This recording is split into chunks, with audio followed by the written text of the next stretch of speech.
ইন্নাল হামদুলিল্লাহ ওয়াসসালাতু ওয়াসসালামু আলা রাসূলিল্লাহ ওয়া আলা আলিহি ওয়া সাহবিহি ওয়া মান ওয়ালা আম্মা বাদ। মহান আল্লাহ তাআলার দরবারে লাখো কোটি কৃতজ্ঞতা প্রকাশ করি যে আল্লাহ রাব্বুল আলামিন আমাদেরকে কুরআনী আরবি শিখিয়ে এর নতুন আরেকটি ক্লাসে যুক্ত হওয়ার তৌফিক দান করেছেন। এবং আমরা প্রথমেই কোরআনিক রিসার্চ একাডেমির পক্ষ থেকে আমি বিশেষ করে আপনাদের নিকট ক্ষমা চেয়ে নিচ্ছি। এবং আমরা খুবই লজ্জিত অনুতপ্ত যে আমরা আমার পার্সোনাল কিছু সমস্যার কারণে এবং শিডিউল বিপর্যয়ের কারণে আমরা এই ব্যাচের 9টি ক্লাস করার পরে আমরা ক্লাসগুলো সাময়িকভাবে স্থগিত হয়ে গিয়েছিল এবং আমরা আপনাদেরকে কোনো নোটিশও দিতে পারিনি। এই কারণে আমরা প্রথমেই দুঃখ প্রকাশ করছি। তবে ইনশাআল্লাহ তাআলা আমরা এই আজকে থেকে আবার নতুন করে এই জার্নিটা শুরু হলো এবং আরেকটু উন্নতভাবেই সবকিছু শুরু হবে ইনশাআল্লাহ। এবং আমরা রমজানের মধ্যেই অর্থাৎ রমজানের একদম শুরুর দিকে আমরা এই কোর্সটার সমাপ্তি টানবো ইনশাআল্লাহ। তো আমরা বিগত দিনে 9টি ক্লাস করেছিলাম এবং আজকে কোরআনিক রিসার্চ একাডেমির পক্ষ থেকে এই 9টি ক্লাসের একসাথে লিঙ্কগুলো শেয়ার করা হয়েছে, আপনারা সবাই গ্রুপের মধ্যে পেয়েছেন। তো সেই 9টি ক্লাস যদি আপনারা খুব ভালো করে আবার একবার রিভিশন দিয়ে নেন তাহলে আশা করি আপনাদের জন্য উপকার হবে এবং পূর্ব থেকেই ধারাবাহিকতাটা রক্ষা করে সামনে আমরা যে বিষয়গুলো শিখবো ইনশাআল্লাহ তাআলা এই বিষয়গুলো আয়ত্ত করাটা সহজ হবে। এখন যেহেতু মাঝখানে অনেকদিন পর্যন্ত আমাদের এই ক্লাসটা সাময়িকভাবে বন্ধ ছিল, অনেকেই যোগাযোগ করেছেন, আমরা হয়তো বা সদুত্তর দিতে পারিনি। তো আলহামদুলিল্লাহ আমরা এখন থেকে দীর্ঘদিনের চেষ্টার পরে আলহামদুলিল্লাহ আমরা আবার পুনরায় এই কার্যক্রমটা শুরু করতে পারলাম। এবং আমরা আপনাদেরকে জানিয়ে দেই যে এখন থেকে আমাদের ক্লাস সপ্তাহে 2 দিনের পরিবর্তে 3 দিন হবে। প্রতি সপ্তাহের শুক্রবার এবং সোমবার এবং বৃহস্পতিবার এই 3 দিন রাত 9টা থেকে নিয়ে আমাদের এই ক্লাসটা চলবে ইনশাআল্লাহ তাআলা। এবং আমরা আশা করছি যে রমজানের আগে আমরা আমাদের ক্লাসটাকে সমাপ্ত করতে পারবো ইনশাআল্লাহ। তো আমরা আজকের ক্লাস আমাদের নিয়মতান্ত্রিক আহ, সপ্তম ক্লাস, যদি আমরা পূর্বে 9টি ক্লাস শেষ করেছি এবং সেই ক্লাসগুলোর মধ্যে 2টা ক্লাস মূলত আমরা অনুশীলনমূলক করেছিলাম। অর্থাৎ আমি প্রথম ক্লাস থেকে আজকে আমি একটা সামারি টানবো আপনাদেরকে, আপনাদেরকে শোনাবো, যেন আপনারা এটার ধারাবাহিকতাটা বুঝতে পারেন যে আমরা শুরু থেকে নিয়ে এখন পর্যন্ত কি কি বিষয় পড়েছি, কি কি বিষয় আমরা শিখেছি, এটা যেন আমরা একটা যোগসূত্রটা তৈরি করতে পারি। এই জন্য আমি প্রথম দিক থেকে আমি একটু রিভিশন দিয়ে যাব। আমরা কোরআনে আরবি শিখি কোর্সের এই 12তম ব্যাচের আমরা প্রথমেই সর্বপ্রথম ওরিয়েন্টেশন ক্লাসে আমরা দেখেছিলাম যে কোরআন বোঝা সহজ নাকি কঠিন। এরপর আমরা দেখেছিলাম যে সূরা কাফিরুনটাকে দিয়ে, যে সূরা কাফিরুনের মধ্যে আমরা আইন বা দাল এই 3টা মূল অক্ষরকে সমন্বয় করে যে শব্দগুলো গঠিত হয়, এই শব্দগুলো দিয়েই মূলত পুরো সূরা কাফিরুনটা প্রায় 90% বুঝে ফেলাটা সম্ভব। তাহলে আমরা এই ইবাদত শব্দ দিয়ে এই যে একটা শব্দ মূল অক্ষরকে ঠিক রেখে অনেকগুলো রিপিটেশন যে হয়েছে এই জিনিসটা আমরা বুঝেছিলাম। এবং এর মাধ্যমে আমরা একটা বার্তা পেয়েছিলাম ক্লিয়ার, যে কোরআন বোঝাটা খুব সহজ। এখানে খুব অল্প কিছু শব্দ আছে, এই শব্দগুলো যদি আমরা শিখে ফেলতে পারি এবং কিছু নিয়ম কানুন আছে, এই নিয়ম কানুনগুলো যদি আমরা শিখে ফেলতে পারি তাহলে আমাদের জন্য কোরআন বোঝাটা খুব সহজ হয়ে যাবে। এরপর আমরা পূর্ণ কোরআনের মধ্যে আমরা বলেছিলাম যে কোরআন যদি বুঝতে হয় তাহলে আমাদেরকে আহ, দুইটা জিনিস লাগবে। একটা হচ্ছে কোরআনের শব্দগুলো শিখতে হবে, শব্দের অর্থগুলো জানতে হবে, এবং একটা শব্দ আরেকটা শব্দের সাথে যুক্ত হয়ে যে বাক্যগুলো গঠিত হয়েছে এই বাক্যের কলা কৌশলগুলো আমাদের জানতে হবে। তাহলে কোরআনিক ভার কোরআনিক ওয়ার্ড, কোরআনের শব্দাবলী এবং কোরআনিক গ্রামার এই দুইটার সংমিশ্রণেই আমাদের কোরআন বোঝার জার্নিটাকে এগিয়ে নিয়ে যেতে পারবো ইনশাল্লাহ। এবং আমরা কোরআনটাকে খুব ভালো করে বুঝতে পারবো অর্থসহ। এরপরে আমরা কোরআন বুঝতে হলে কয়টি শব্দ শিখতে হবে এর একটা আমরা পরিসংখ্যান দেখেছিলাম। এবং কোরআনের মধ্যে সবচেয়ে বেশি ব্যবহৃত হয়েছে এমন 10টি শব্দ, যে শব্দগুলো কোরআনে 23,182 বার রিপিট হয়েছে, এই শব্দগুলো আমরা দেখেছিলাম আলহামদুলিল্লাহ। এই ছিল আমাদের ওরিয়েন্টেশন ক্লাসের বিষয়। এরপরে আমরা প্রথম ক্লাসে সেই কোরআনে ব্যবহৃত 10টি শব্দকে আমরা আরেকটু ব্যাখ্যা করে আরো ভালোভাবে আমরা বুঝেছিলাম। এবং কোরআনে ব্যবহৃত সর্বনাম, অর্থাৎ আমরা জানি যে 6টি সর্বনাম অনেক বেশি ব্যবহৃত হয়। এই 6টি সর্বনাম হচ্ছে সে, তারা, তুমি, তোমরা, আমি, আমরা। যে কোনো ভাষায় সবচেয়ে বেশি ব্যবহৃত শব্দ হচ্ছে এই 6টি সর্বনাম। কিন্তু কোরআনের মধ্যে এই 6টি সর্বনাম আরো ডিটেলস আকারে এসেছে। অর্থাৎ কোরআনটা যেহেতু আরবি ভাষা, আরবিটা হচ্ছে খুবই সমৃদ্ধ একটা ভাষা, এই ভাষার মধ্যে শুধু সংক্ষিপ্ত 6টা সর্বনামেই না, বরং 14টা সর্বনাম। সে একজন পুরুষ, তারা দুইজন পুরুষ, তারা সকল পুরুষ। সে একজন মহিলা, তারা দুইজন মহিলা, তারা সকল মহিলা। তুমি একজন পুরুষ, তোমরা দুইজন পুরুষ, তোমরা সকল পুরুষ। তুমি একজন মহিলা, তোমরা দুইজন মহিলা, তোমরা সকল মহিলা, আমি, আমরা, এভাবে মোট 14টি প্রোনাউন বা সর্বনাম ব্যবহৃত হয়। তো এই 14টি সর্বনাম আরবিতে দুইটা রূপে ব্যবহৃত হয়, একটা হচ্ছে যুক্ত রূপ, আর একটা হচ্ছে মুক্ত রূপ। অর্থাৎ মুক্ত অবস্থায় একদম আলাদা হয়ে ইন্ডিভিজুয়াল এই সর্বনামগুলো ব্যবহৃত হয় বাক্যের মধ্যে। আবার কখনো কখনো এই সর্বনামগুলো অন্য কোনো শব্দের সাথে যুক্ত হয়েও ব্যবহার হয়। তাহলে আমরা এই প্রথম ক্লাসে কোরআনে সর্বাধিক ব্যবহৃত যে মুক্ত সর্বনামগুলো প্রথমে শিখেছিলাম, যেমন হুয়া হুমা হুম, হিয়া হুমা হুন্না। এরপর আমরা শিখেছিলাম আন্তা আন্তুমা আন্তুম, আন্তি আন্তুমা আন্তুন্না, আনা নাহনু। এই 14টি মুক্ত সর্বনাম আমরা শিখেছিলাম।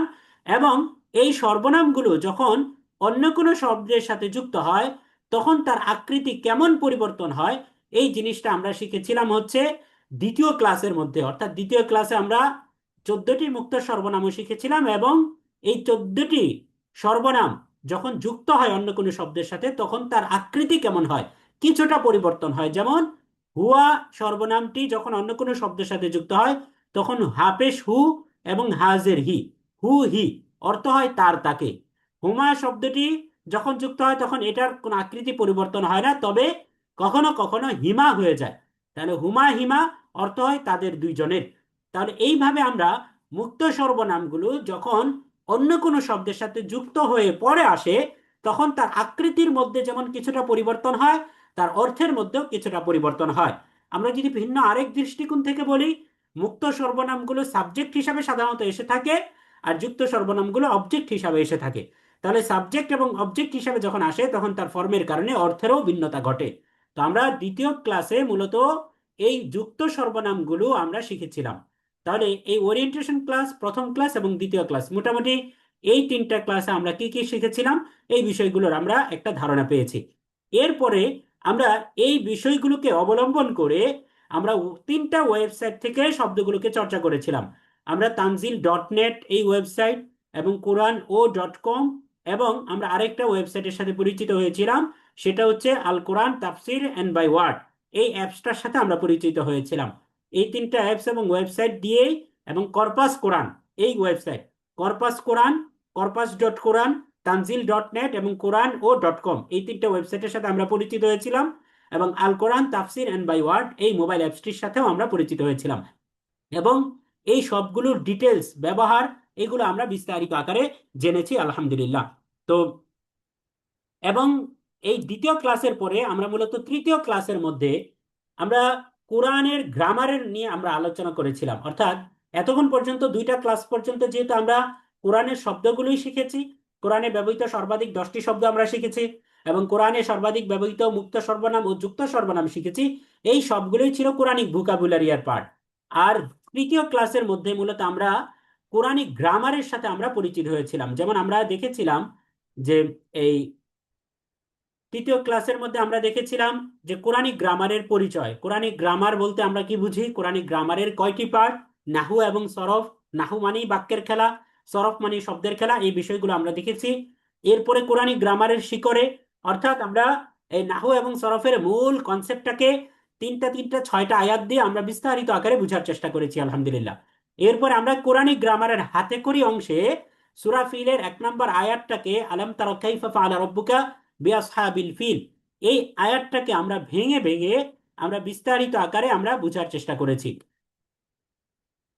যেমন আমরা এই যে এখানে এই বিষয়গুলো আমরা দেখব, যে আমরা বিস্তারিত আকারে এই জিনিসগুলো দেখার চেষ্টা করেছি। এরপরে আমরা মূলত আরবি শব্দের পরিচয় জেনেছি, এবং আরবি শব্দকে যেহেতু আরবিতে কালিমা বলা হয়, শব্দকে আরবিতে এই কালিমার প্রকারভেদ, কালিমা যে 3 প্রকার, ইসিম ফেল হরফ, এই 3 প্রকার আমরা জেনেছি, এবং কোরআন থেকে এই আরবি শব্দগুলি আমরা চিহ্নিত করেছি। এরপরে আমরা শব্দে শব্দে আউযু বিল্লাহ এর অর্থ শিখেছি, এবং আমরা এর মাধ্যমেই মূলত তৃতীয় ক্লাসের আমাদের সমাপ্তি হয়েছিল। তাহলে তৃতীয় ক্লাসের মধ্যে যদি আমরা বলি যে মোটা দাগে আমরা পরিচিত হয়েছিলাম কোরআনিক গ্রামারের সাথে, এবং কোরআনিক গ্রামারের হাতেখড়ি হয়েছিল, কোরআনিক গ্রামারের মূল কনসেপ্টটা আমরা ক্লিয়ার করেছি, এবং শব্দে শব্দে আউযু বিল্লাহ শিখে আমরা আমাদের কোরআনিক ভোকাবুলারির অংশেরও আমরা প্রায় মাত্র 6টি শব্দ শিখে, মানে আউযু বিল্লাহি মিনাশ শাইতানির রাজিম শিখেই আমরা কোরআনিক ভোকাবুলারির 6339টি শব্দের অর্থ আমরা শিখে ফেলেছিলাম আলহামদুলিল্লাহ। এরপরে আমরা চতুর্থ ক্লাসে এসেছি এবং চতুর্থ ক্লাসের মধ্যে আমরা সর্বপ্রথম যে রেকর্ডেড ভিডিওগুলো আমরা একবার রিভিশন দিলে এই বিষয়গুলো আরো ক্লিয়ার হবে ইনশাল্লাহ। চতুর্থ ক্লাসের মধ্যে আমরা সর্বপ্রথম তানজিল.নেট কিভাবে ব্যবহার করতে হয় এটা আমরা প্রায় আধা ঘন্টা সময় নিয়ে আপনাদেরকে নানানভাবে বুঝিয়েছিলাম যে তানজিল.নেট এই ওয়েবসাইটটা ব্যবহার করে আমরা কিভাবে যে কোনো আরবি শব্দকে, এই শব্দগুলো কোন কোন আয়াতে কিভাবে ব্যবহৃত হয়েছে, কোন অর্থে ব্যবহৃত হয়েছে এবং ভিন্ন ভিন্ন কতগুলো ফর্মে এসেছে, এই সবগুলোকে আমরা চর্চা করতে পারি এই তানজিল.নেট ওয়েবসাইটটা দিয়ে। তো আমরা মূলত চতুর্থ ক্লাসের শুরুতে এই তানজিল.নেট ওয়েবসাইটটা নিয়ে আমরা প্রায় 35 মিনিটেরও বেশি আমরা সেখানে আলাপ আলোচনা করেছি, নানানভাবে এর ব্যবহার পদ্ধতিকে আমরা ব্যাখ্যা বিশ্লেষণ করেছি। এরপরে মূলত আমরা কোরআনিক এই পূর্বের ক্লাসে যেহেতু আমরা আরবি শব্দের প্রকারের সাথে পরিচিত হয়েছিলাম যে আরবি শব্দ 3 প্রকারে বিভক্ত হয়, ইসিম, ফেল এবং হরফ, এই 3 প্রকারে বিভক্ত হয়। এবং এই 3 প্রকারের মধ্যে আমরা বলেছিলাম যে ফেল এর আলোচনা সবচেয়ে বেশি হয়, কারণ ফেলের মধ্যে সবচেয়ে বেশি রূপান্তর ঘটে, রূপের পরিবর্তন ঘটে। এই কারণে আমরা আমাদের পরবর্তী কোরআনিক গ্রামারের আলোচনাটা প্রাধান্য দিয়েছিলাম কোরআনিক ক্রিয়াপদ বা কোরআনিক ভার্ব বা ফেলকে। এবং এই ফেলের বা আরবি ক্রিয়াপদের ব্যবহার বিধি আমরা জেনেছি 4 নম্বর ক্লাসে। এরপরে আরবি ক্রিয়াপদের পরিচয় ও ব্যাখ্যা আমরা জেনেছি এবং আমরা জেনেছি আরবি ক্রিয়াপদের প্রকারভেদ, যে কাল বিবেচনায় আরবি ক্রিয়াপদ 3 প্রকারে বিভক্ত হয়: আল ফিআলুল মাদি বা অতীতকালীন ক্রিয়া, আল ফিআলুল মুদারি বা বর্তমান ও ভবিষ্যৎকালীন ক্রিয়া এবং ফিআলুল আমর বা আদেশমূলক ক্রিয়া। এরপর আমরা কোরআনের 2টি আয়াত থেকে আরবি ক্রিয়াপদের আমরা উদাহরণ দেখার চেষ্টা করেছি। তো এই কোরআনিক ক্রিয়াপদের সাথে বেসিক পরিচয় পাওয়ার পরে বা পরিচয় হওয়ার পরে আমরা আরবি হরফ, অর্থাৎ আরবি শব্দের যে 3 নম্বর প্রকার হরফ, এই হরফের সাথে আমরা পরিচিত হয়েছিলাম। আরবি হরফ বা অব্যয় এর ব্যবহার বিধি এবং আরবি হরফ বা অব্যয় এর ব্যাখ্যা এবং এর পরিচয় আমরা জেনেছি। এবং কোরআনে ব্যবহৃত সর্বাধিক ব্যবহৃত 11টি এমন আরবি হরফ আমরা শিখেছিলাম, যেই হরফগুলো কোরআনিক ভোকাবুলারি বা কোরআনের শব্দ ভান্ডারের প্রায় 13 ভাগ, অর্থাৎ 10,000 বার কোরআনে এসেছে। যেমন মিন, ফি, আলা, লি, ইলা, বি, আন, মা, হাত্তা, লাদাইয়া, লাদুন। এই যে 11টি হরফ, আমরা এই 11টি হরফ শিখেছিলাম। 4 নম্বর ক্লাসে আমরা 3টি হরফ শিখেছিলাম এবং 5 নম্বর ক্লাসে আমরা বাকি হরফগুলো শিখেছিলাম। তাহলে 4 নম্বর ক্লাস এবং 5 নম্বর ক্লাস, এই 2টা ক্লাস মিলে আমরা এই কোরআনের মধ্যে ব্যবহৃত 10,000 বার রিপিট হয়েছে এমন 11টি হরফ বা আরবি অব্যয় আমরা শিখেছিলাম আলহামদুলিল্লাহ। এরপরে আমরা পঞ্চম ক্লাসে এসে উপস্থিত হয়েছি এবং পঞ্চম ক্লাসে আমরা দেখেছি যে আরবি শব্দগুলো, অর্থাৎ আরবি একটা ক্রিয়াপদ যদি আমরা শিখে ফেলি, ক্রিয়াপদের মূল অক্ষরটা যদি আমরা বুঝতে পারি, তাহলে এই মূল অক্ষরগুলোকে অবলম্বন করে আরো নানান ভেরিয়েশনে, নানান ফর্মে আরো যত শব্দ রিপিট হয়েছে কোরআনের মধ্যে, সেগুলোকে আমরা অনায়াসে বুঝে যাব ইনশাআল্লাহ। এই কারণে কোরআনের ক্রিয়াপদের রূপান্তর বুঝতে হলে আমাদেরকে যে কোনো আরবি শব্দের রুট ওয়ার্ড বা মূল অক্ষরগুলোকে আমাদের ক্লিয়ার হতে হবে। তো আমরা পঞ্চম ক্লাসে মূলত আরবি ক্রিয়াপদের শব্দমূল বা মাদ্দা তথা রুট ওয়ার্ড এর পরিচয় আমরা শেষ ভাগে জেনেছি। প্রথম অর্ধেকে আমরা পূর্বের ক্লাসের আরবি 11টি হরফের 4 নম্বর হরফ থেকে নিয়ে 11টি হরফ পর্যন্ত, অর্থাৎ 7টি হরফ, 8টি হরফ আমরা শিখেছিলাম। 8টি হরফের অর্থ ব্যাখ্যা বিশ্লেষণ আমরা শিখেছি। এবং দ্বিতীয় অংশের মধ্যে আমরা কোরআনের যে কোনো শব্দকে, বিশেষ করে কোরআনের ক্রিয়াপদকে যেন যতবারই কোরআনে রিপিট হোক এটাকে যেন আমরা অর্থসহ ধরতে পারি মূল অক্ষরটাকে চিহ্নিত করার মাধ্যমে। তো এই মূল অক্ষরগুলোকে আমরা বুঝেছিলাম। তো এই জন্য আমরা পঞ্চম ক্লাসে মূলত আরবি শব্দের ক্রিয়ামূল বা আরবি ক্রিয়াপদের শব্দমূল বা মাদ্দা তথা রুট ওয়ার্ড, এই রুট ওয়ার্ডের পরিচিতি আমরা দেখেছি। এবং ক্রিয়ার মূল অর্থাৎ ক্রিয়া বিশেষ্য মাজদার, এই মাজদারের আলোচনা আমরা দেখেছি। এবং মাজদারের পরে আমরা বলেছিলাম যে খাওয়া, এটা হচ্ছে একটা ক্রিয়া বিশেষ্য, এর থেকেই ক্রিয়াপদ গঠিত হয়। আমি খেয়েছি বা পরে খাচ্ছি বা খাবো, তাহলে খাওয়া শব্দ থেকেই গঠিত হয়েছে খেয়েছি, খাবো, খাচ্ছি। তাহলে খাওয়া শব্দটা হচ্ছে ক্রিয়া বিশেষ্য, আর এর থেকে বাকি যে শব্দগুলো গঠিত হয়েছে এগুলোকে আমরা বলি ক্রিয়াপদ। তাহলে আরবিতেও এমন শব্দ আছে যেমন ইদা যা আনাসরুল্লাহি ওয়াল ফাত, যখন আল্লাহর সাহায্য আসবে। তাহলে নাসরুন, আন্নাসরু শব্দটা হচ্ছে সাহায্য করা, আন্নাসরু শব্দের হচ্ছে অর্থ হচ্ছে টু হেল্প বা সাহায্য করা, আর এর থেকে ভার্ব গঠিত হয় নাসরা অর্থ সে সাহায্য করেছে। তাহলে এই যে আন্নাসরু অর্থ সাহায্য করা, এটাকে আমরা বলি মাসদার, এবং তার থেকে আমরা যে ভার্বটা বানাই এটাকে বলি আমরা ভার্ব বা ফেল, নাসর। তাহলে আমরা আরেকটা কথা বলেছিলাম যে যত আরবি ক্রিয়ার যত রূপ আছে, ক্রিয়ার যত রূপ আছে প্রত্যেকটা রূপকে এক একটা সিগা বলা হয়, বাংলাতে বলা হয় ধাতু। তাহলে আমরা পরবর্তী অংশে এই ক্রিয়ার ধাতুরূপ বা সিগা এর ব্যবহার বিধি আমরা জেনেছি, এবং এর সংজ্ঞা ও ব্যাখ্যা জেনেছি, এবং সিগা বা এই ধাতুটাকে বোঝার জন্য গুরুত্বপূর্ণ 8টি পরিভাষার সাথে আমরা পরিচিত হয়েছি এই পঞ্চম ক্লাসে। এরপরে আমরা ষষ্ঠ ক্লাসে উপনীত হয়েছিলাম, এবং ষষ্ঠ ক্লাসের মধ্যে আমরা মূলত কোরআনের মধ্যে আমরা ইসিম ফেল হরফ অর্থ না জেনেও ভিন্ন ভিন্ন কিছু সাইন বা আলামত দেখে, শুধুমাত্র আরবি শব্দ দেখেই কিভাবে আমরা চিহ্নিত করতে পারবো, এই বিষয়টা আমরা দেখেছিলাম আলহামদুলিল্লাহ। যে অর্থ না জেনেও কোরআন থেকে শুধুমাত্র আরবি পড়েই কিভাবে আমরা ইসিম ফেল হরফকে নির্ণয় করতে পারি, এই বিষয়গুলো আমরা জেনেছিলাম।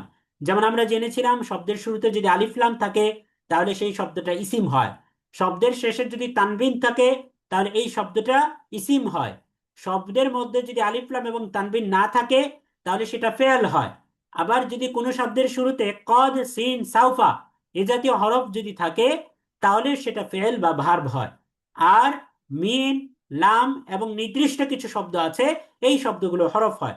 তাহলে কোরআন থেকে ইসিম ফেল চেনার আলামত কি, এটা আমরা শিখেছিলাম, এবং প্রায় 2টা ক্লাস জুড়ে আমরা কোরআনের নানান অংশ থেকে আমরা এগুলোকে ব্যাখ্যা বিশ্লেষণ করেছি, এবং আমরা এই আলামত দেখে বা নিদর্শন দেখে আমরা বোঝার চেষ্টা করেছি যে এটাকে ইসিম নাকি ফেল না হরফ।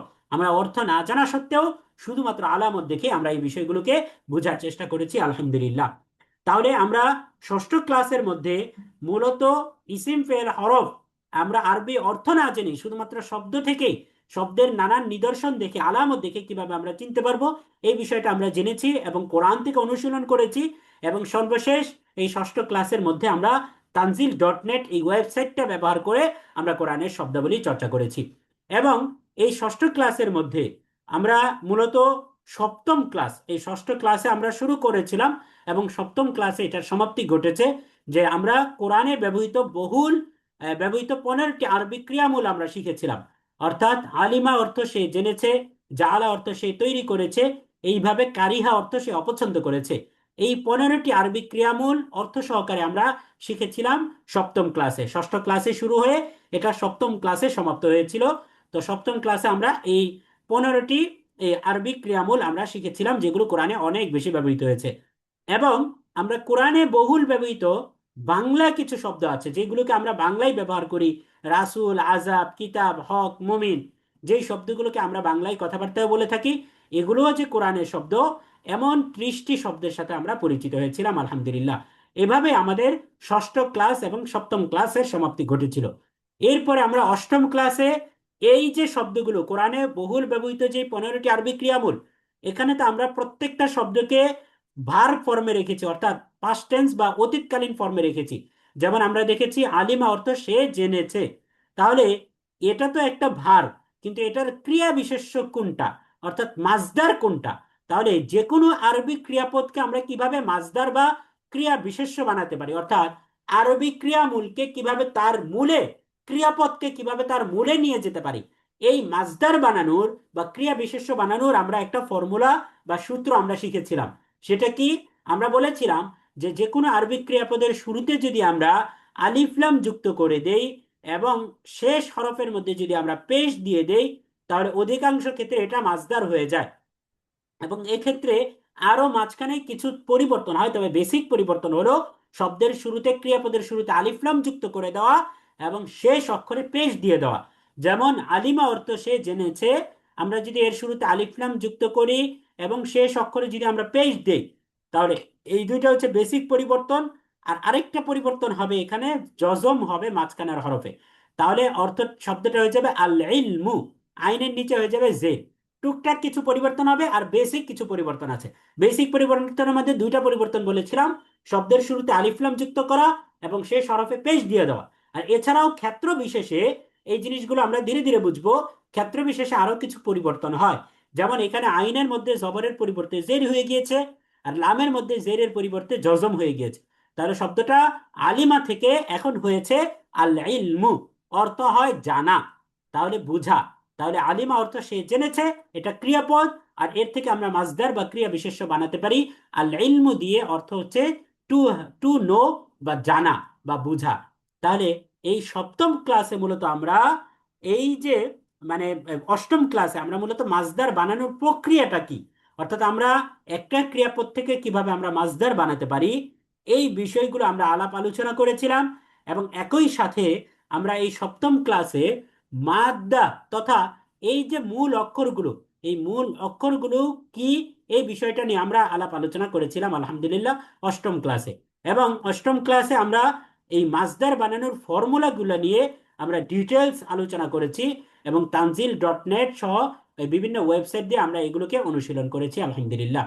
তাহলে এভাবেই মূলত আমাদের অষ্টম ক্লাসের সমাপ্তি ঘটেছিল।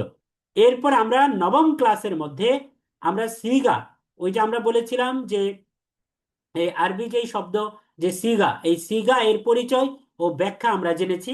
এবং আরবিতে যে 14 ধরনের সিগা আছে, অর্থাৎ এই 14টা সিগার রূপ আমরা জেনেছিলাম। এবং এই 14টা সিগার রূপের সাথে আমরা আরো জেনেছি যে এই সিগা সম্পর্কিত 8টি পরিভাষা, এই 8টি পরিভাষাও আমরা জেনেছিলাম। তো এভাবেই মূলত আমাদের 9টি ক্লাস সমাপ্ত হয়েছিল। অর্থাৎ এই 9টি ক্লাসের মধ্য দিয়ে আমরা এই কোরআনিক গ্রামারের বেশ কিছু অংশ আমরা যেমন জেনেছি, একই সাথে আমরা কোরআনিক ভোকাবুলারি অংশের কোরআনের অনেকগুলো শব্দের অর্থ আমরা জেনেছি। তো আজকে মূলত আমরা এই মাঝখানের 2টা প্র্যাকটিস ক্লাস সহকারে আমরা কোরআন থেকে ইসিম ফেল হরফ কিভাবে আমরা চিনব, এই জিনিসগুলোর আমরা আলাপ আলোচনা করেছিলাম 2টা প্র্যাকটিস ক্লাসের মাধ্যমে। তাহলে 3টা প্র্যাকটিস ক্লাসের মাধ্যমে, আপন দুঃখিত। তাহলে 6টি প্র্যাকটিস ক্লাস, 6টি মূল ক্লাস এবং 3টা প্র্যাকটিস ক্লাস, এই টোটাল আমরা 9টা ক্লাসের মাধ্যমে অনেকগুলো বিষয় আলহামদুলিল্লাহ আমরা ক্লিয়ার হয়েছিলাম। তো আজকে মূলত আমাদের কোরআনে আরবি শিখি কোর্সের সপ্তম ক্লাস, নিয়মতান্ত্রিক সপ্তম ক্লাস আজকে হবে ইনশাআল্লাহ তাআলা। এবং আজকের এই সপ্তম ক্লাসের মধ্যে আমরা খুব গুরুত্বপূর্ণ বেশ কিছু বিষয় আমরা জানব। আমরা পূর্ব থেকেই কোরআনের ক্রিয়াপদের আমরা আলাপ আলোচনা করছিলাম। আমরা কোরআনের ক্রিয়াপদের ব্যবহার বিধি, পরিচয়, ব্যাখ্যা এবং প্রকারভেদ, যে অতীতকালীন ক্রিয়াপদ বা আল ফিআলুল মাদি পাস্ট টেন্স, বর্তমানে ভবিষ্যৎকালীন ক্রিয়াপদ বা আল ফিআলুল মুদারি future present and future tense, এবং ফিআলুল আমর বা আদেশমূলক ক্রিয়া, এই বিষয়ের আমরা আলোচনা যেমন জেনেছি। একই সাথে আমরা কোরআনে ব্যবহৃত বহুল ব্যবহৃত 15টি আরবি ক্রিয়ামূল আমরা জেনেছিলাম অতীতকালীন ফর্মে, যে অতীতকালীন ক্রিয়া হিসেবে আমরা জেনেছিলাম আলিমা অর্থ সে জেনেছে, জালা অর্থ সে বানিয়েছে। এভাবে অতীতকালীন রূপে আমরা কোরআনে ব্যবহৃত বহুল ব্যবহৃত 15টি আরবি ক্রিয়ামূল আমরা শিখেছি। এবং এই আরবি ক্রিয়াপদ থেকে কিভাবে ক্রিয়া বিশেষ্য বানানো যায়, ভার্ব থেকে কিভাবে মাসদার বানানো যায়, ফেল থেকে কিভাবে মাসদার বানানো যায়, এই কলা কৌশলগুলো আমরা আলোচনা করেছি 8 নম্বর এবং 9 নম্বর ক্লাসের মধ্যে। এবং আরবিতে যত ক্রিয়ার রূপ আছে প্রত্যেকটা রূপেই হচ্ছে এক একটা সিগা। এবং এই সিগা আরবিতে মোট 14টি। একটা হচ্ছে সে একজন পুরুষ, সে তারা দুইজন পুরুষ, তারা সকল পুরুষ। সে একজন মহিলা, তারা দুইজন মহিলা, তারা সকল মহিলা। তুমি একজন পুরুষ, তোমরা দুইজন পুরুষ, তোমরা সকল পুরুষ। তুমি একজন মহিলা, তোমরা দুইজন মহিলা, তোমরা সকল মহিলা। আমি, আমরা, এই যে 14টা রূপ, ফালা, ফালা, ফালু, ফালাত, ফালাতা, ফালনা, ফালতা, ফালতুমা, ফালতুম, ফালতি, ফালতুমা, ফালতুন্না, ফালতু, ফালনা।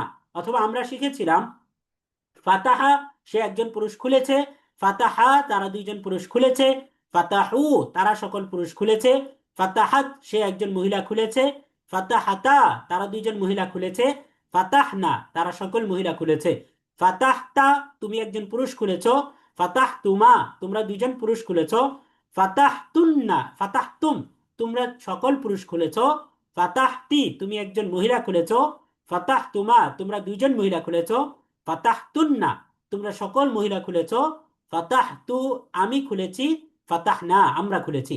এই যে অতীতকালীন 14টি ক্রিয়ার রূপ আমরা দেখেছিলাম, এই রূপগুলোর পরিচয় আমরা পিছনের ক্লাসে পেয়েছি।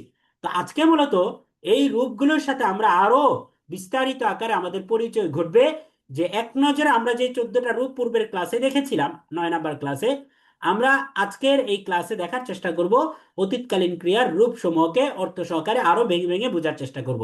এরপর আমরা দেখব যে এই যে অতীতকালীন ক্রিয়ার 14টি রূপ, এই 14টি রূপের মধ্যে 14টাই মূল না, বরং একটি রূপ, প্রথম রূপটাই ছিল মূল রূপ। এই রূপের সাথেই সাফিক্স প্রিফিক্স যুক্ত করে পরবর্তী 13টা রূপ হয়েছে। আর আমরা জানি যে অতীতকালীন ক্রিয়ার শুধুমাত্র পরিবর্তন শেষেই হয়, শুরুতে কোনো পরিবর্তন হয় না। তার মানে অতীতকালীন ক্রিয়ার মধ্যে সব সাফিক্স থাকে, কোনো প্রিফিক্স থাকে না।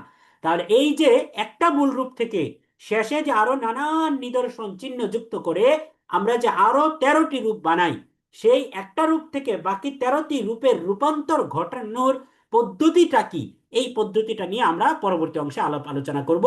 যে অতীতকালীন ক্রিয়ার রূপান্তর সময়ের গঠন পদ্ধতি নিয়ে আমরা আলোচনা করব।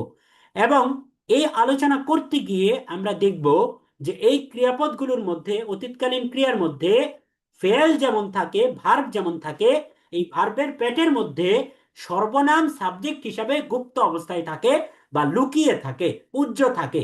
তাহলে এই সাবজেক্ট বুঝতে গিয়ে আমাদের বুঝতে হবে যে কর্তা বা কর্মী বা ফাইল কাকে বলে বা সাবজেক্ট কাকে বলে, এবং এই সাবজেক্ট গুলো বাক্যের মধ্যে আমরা কয় ভাবে পেয়ে থাকি, এটা এটা কত ভাবে আমরা পেয়ে থাকি, এটা এক প্রকাশ্য ভাবেও পেয়ে থাকি, আবার গোপন ভাবেও পেয়ে থাকি।